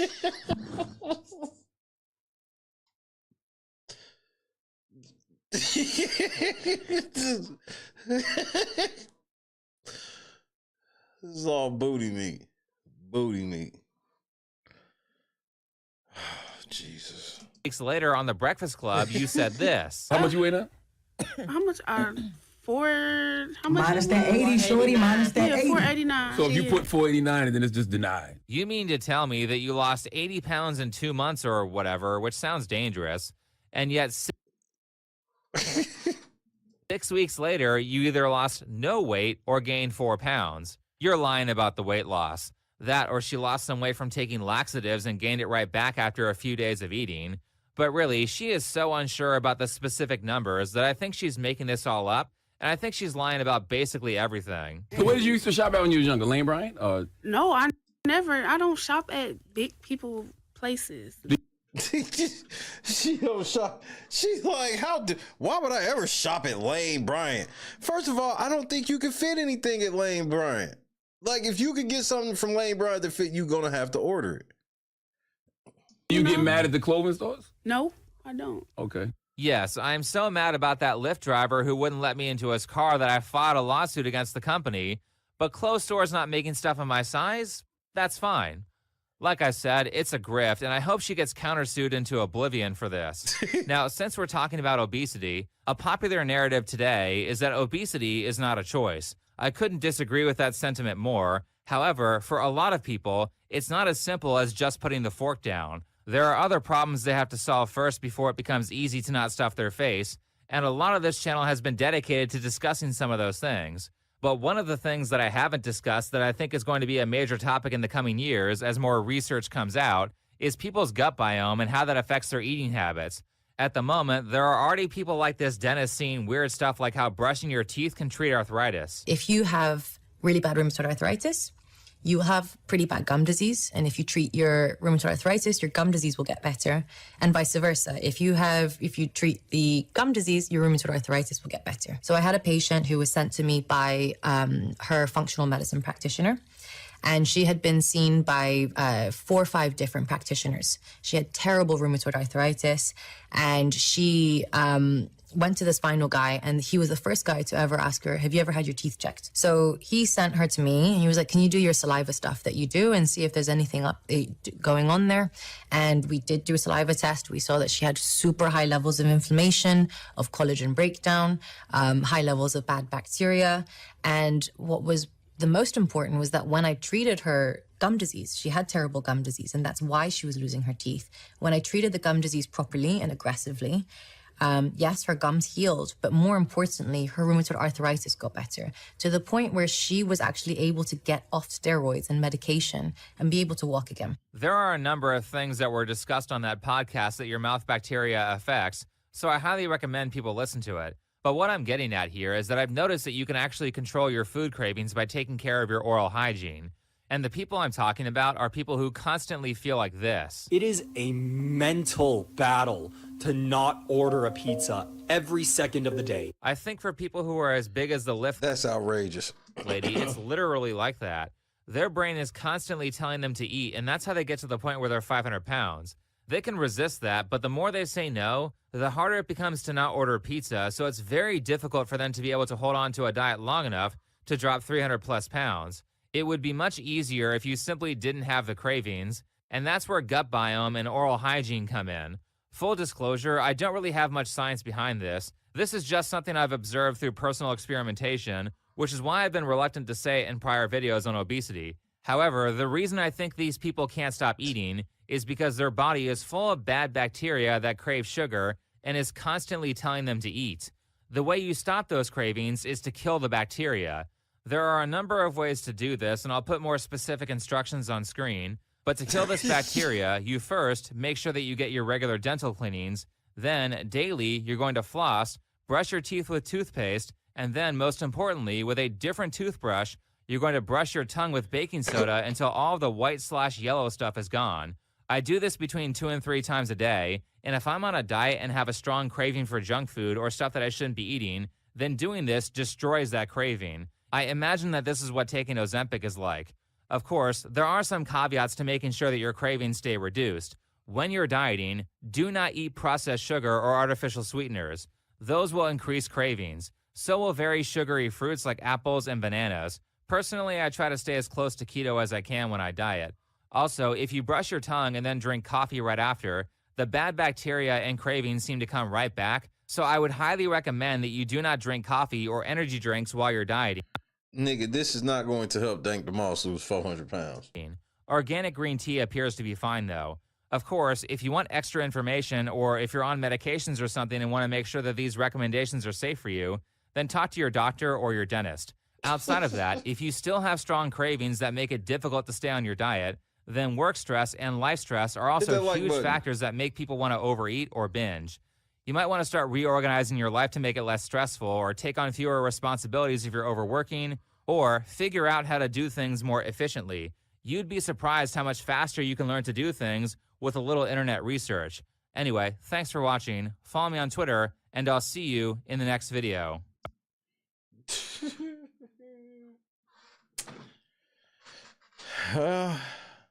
Well. Dank the moss. The jig is up.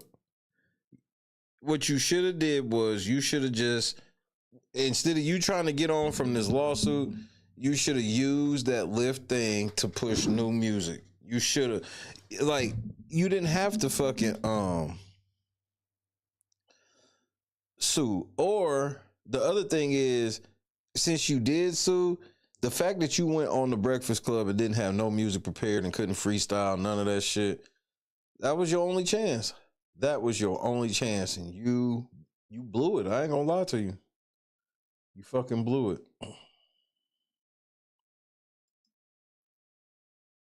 Choose compassion. Good evening.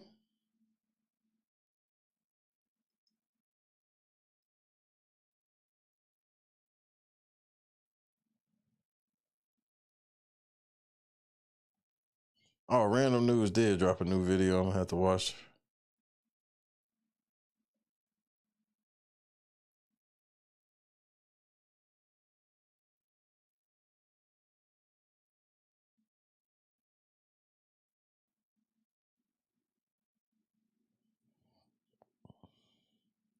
I definitely pray she loses some weight, but I don't think she wants to. This shit is like she's having the best of both worlds. Because remember, 1 second, she's like, I'm already skinny in my head. Then the next second is like, I don't know, bro. It's hard to tell what's real with her. But one thing that ain't hard to tell that she's a fucking liar. She's clearly that.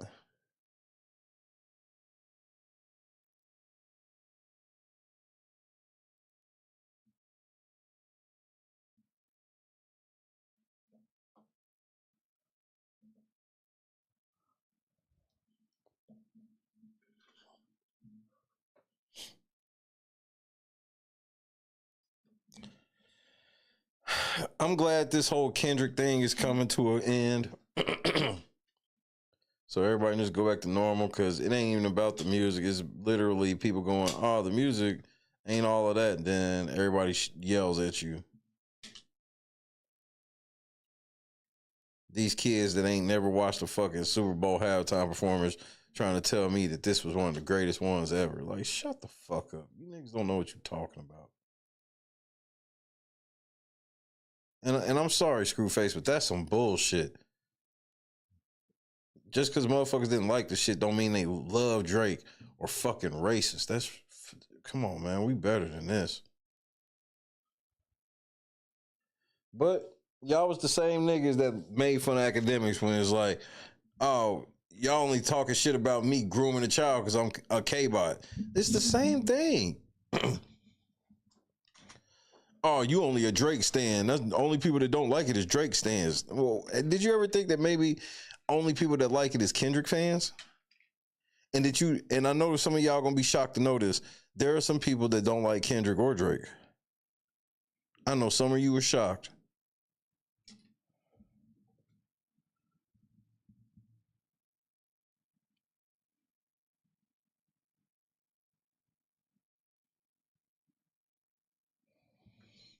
Nah, because she got the wrong people around her. She got people around her that enable her, and she has a very, very big problem with accountability. So, because she's got to get over her not holding herself accountable. She could lose the weight. She's shown that she can be active, get up and stuff, but she can't hold herself accountable for shit.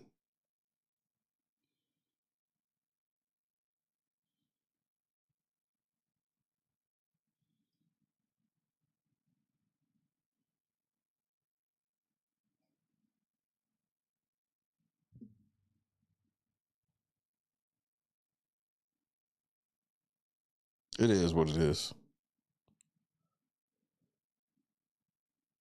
I was gonna hit on Draco, Big Draco, and motherfucking Marlon Wayans. I may just touch on that tomorrow. Them beefing is something I didn't expect. But Big Draco been running his mouth a little bit lately.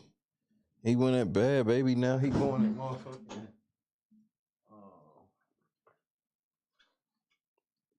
Marlon Wayans.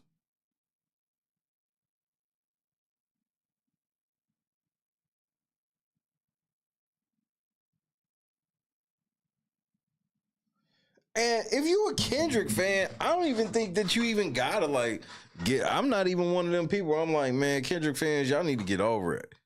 I'm not even it's running his mainstream course. And the only way he can keep this train going is he gotta drop a mainstream hit. And GNX does not have that next mainstream hit that's gonna be as big as They Not Like Us. And that's with me saying that there's some decent songs on there.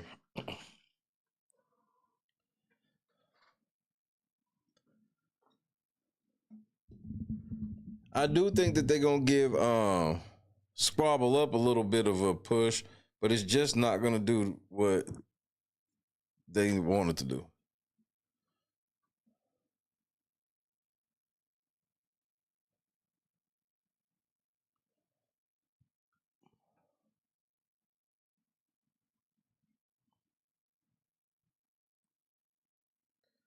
Either way, I'm glad to be back. I'm mad I didn't get to have my real vacation. But God got me. Come on, Lord. We saying goodnight together. I'm the fuck up out of here, man. I'm up out of here, mans. So say goodnight to your boy. I think I did enough for my first day back. 2 streams and a video upload. We'll call it even. Kendra, Laura, Choose Compassion, Nessa, Mob, Janice, Donis, Lefty. Man, tonight's been fun. I am very happy to be back. Super happy to be back.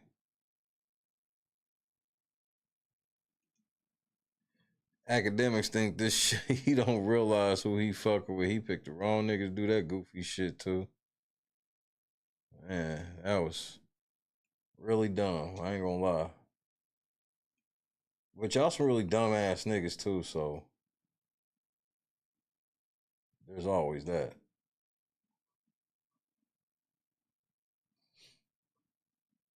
A-Dub, Buckhorse, Joy, DJ. What y'all doing for Valentine's Day? It's 13 degrees right now. Ain't that a bitch? I was gonna take Christy out to do something, but nigga, we ain't getting out in no teen weather. We order something to the house. Shit, something. Or I'll go pick it up, something.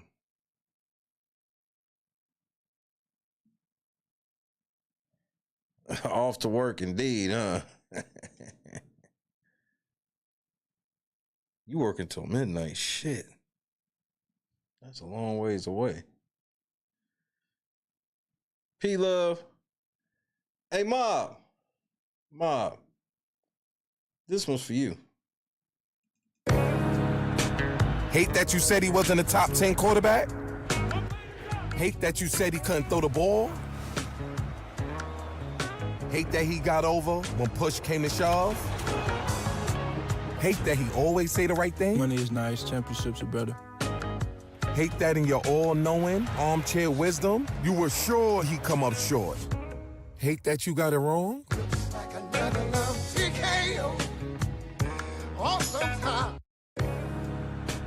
Hate that you said he wasn't a top 10 quarterback? Hate that you said he couldn't throw the ball? Hate that he got over when push came to shove? Hate that he always say the right thing? Money is nice, championships are better. Hate that in your all-knowing, armchair wisdom, you were sure he'd come up short. Hate that you got it wrong?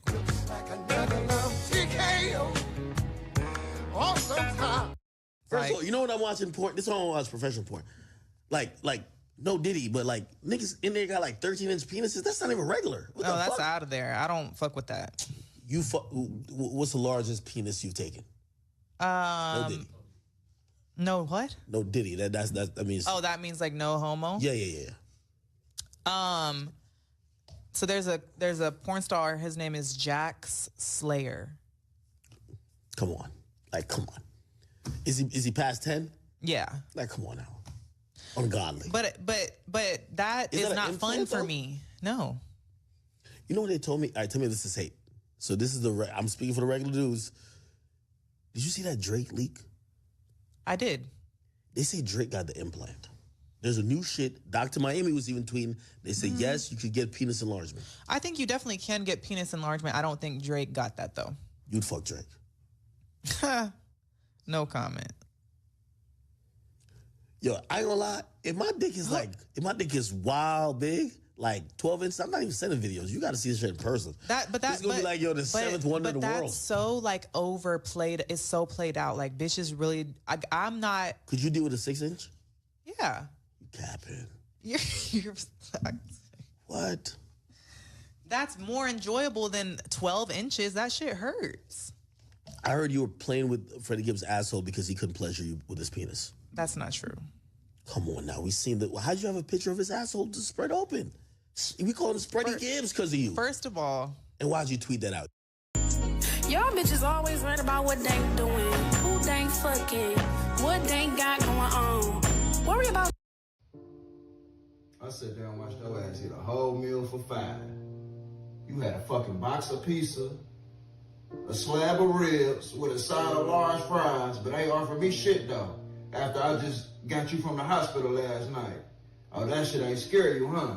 But you just want to keep stuffing shit down your mouth. I just want to go back. You want somebody to feel sorry, but you keep eating honey buns and shit under your bed. Yeah, I saw you last night trying to sneak them under there. I don't know how you got down, but I saw you. Where? Where? What the fuck you mean where? Oh, your big ass wanna play slow. All right. Tell me what the fuck this is, then, right here. Honey buns and shit. Oatmeal cream pie. What else you got under this motherfucker? Twinkies and shit. Stop yelling at me. Stop yelling at you. Your kids in there, we in this bitch hungry. Ain't eating shit. And you say, all right. No extra shit up, man. I ain't feeding your big ass no more, dog. Hey, baby. Me and the kids about to go to Burger King. You want something? Y'all see it. Yep. That's what it is. Best hands in the world. Y'all be playing with me. Come taste it yourself. See all that butter? Deliciousness. Y'all want to know the secret so bad about the cookbook. A little bit more. A little bit more. And this is why big backing is an epidemic. This is why big backing is an epidemic. I had to take a shot of insulin. Get some insulin from somebody else to finish watching this video. Y'all swear y'all be cooking. You got a whole 40-pound bag of sugar on 3 pans of yams. Talking about you see it. We see it. We see diabetes. We see gout. Cavities in all teeth, hypertension, headaches, limb amputations, the big arm disease. I don't know what they call it, but just big arms. And if you can spread sugar like that, it's too much. Talking about it in a little bit more. That's enough. Jesus said that was enough. It's more than enough. It's abundant. You cooking up disease at this point. I wouldn't eat them yams with somebody else's mouth. We gotta do better. We gotta stop this mess. God is great, bro. So good to be back.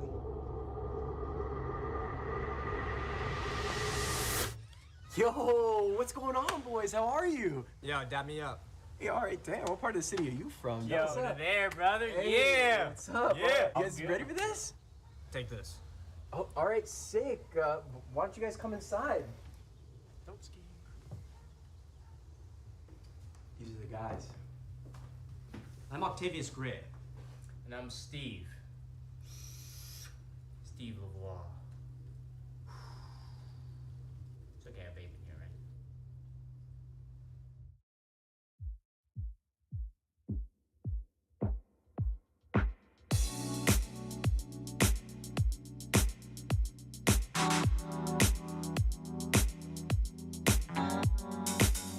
Set the mood right.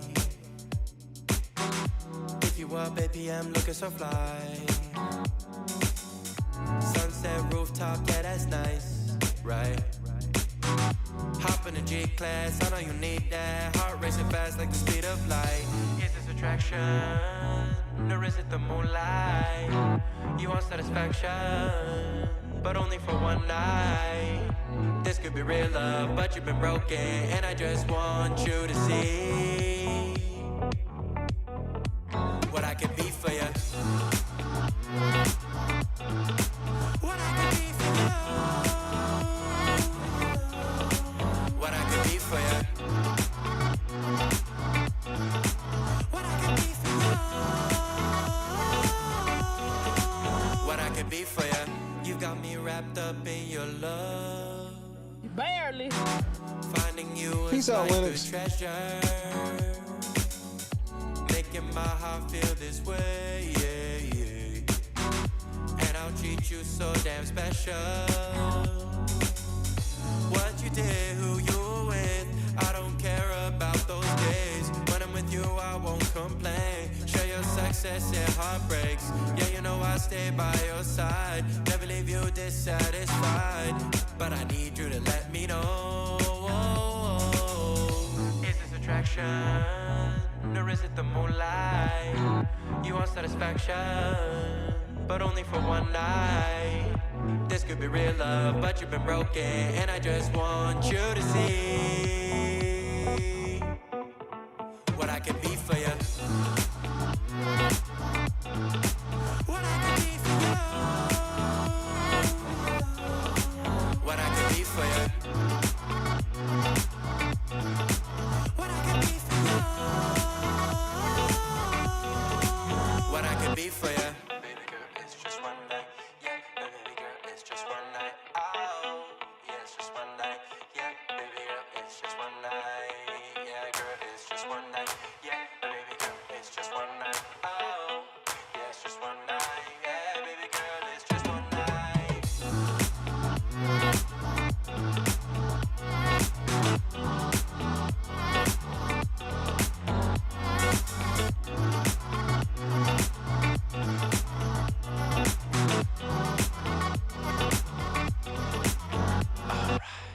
Crushed it. God is great. What is it, Thursday? Happy Thursday, fool. My week is all off not being here. But we'll figure it out.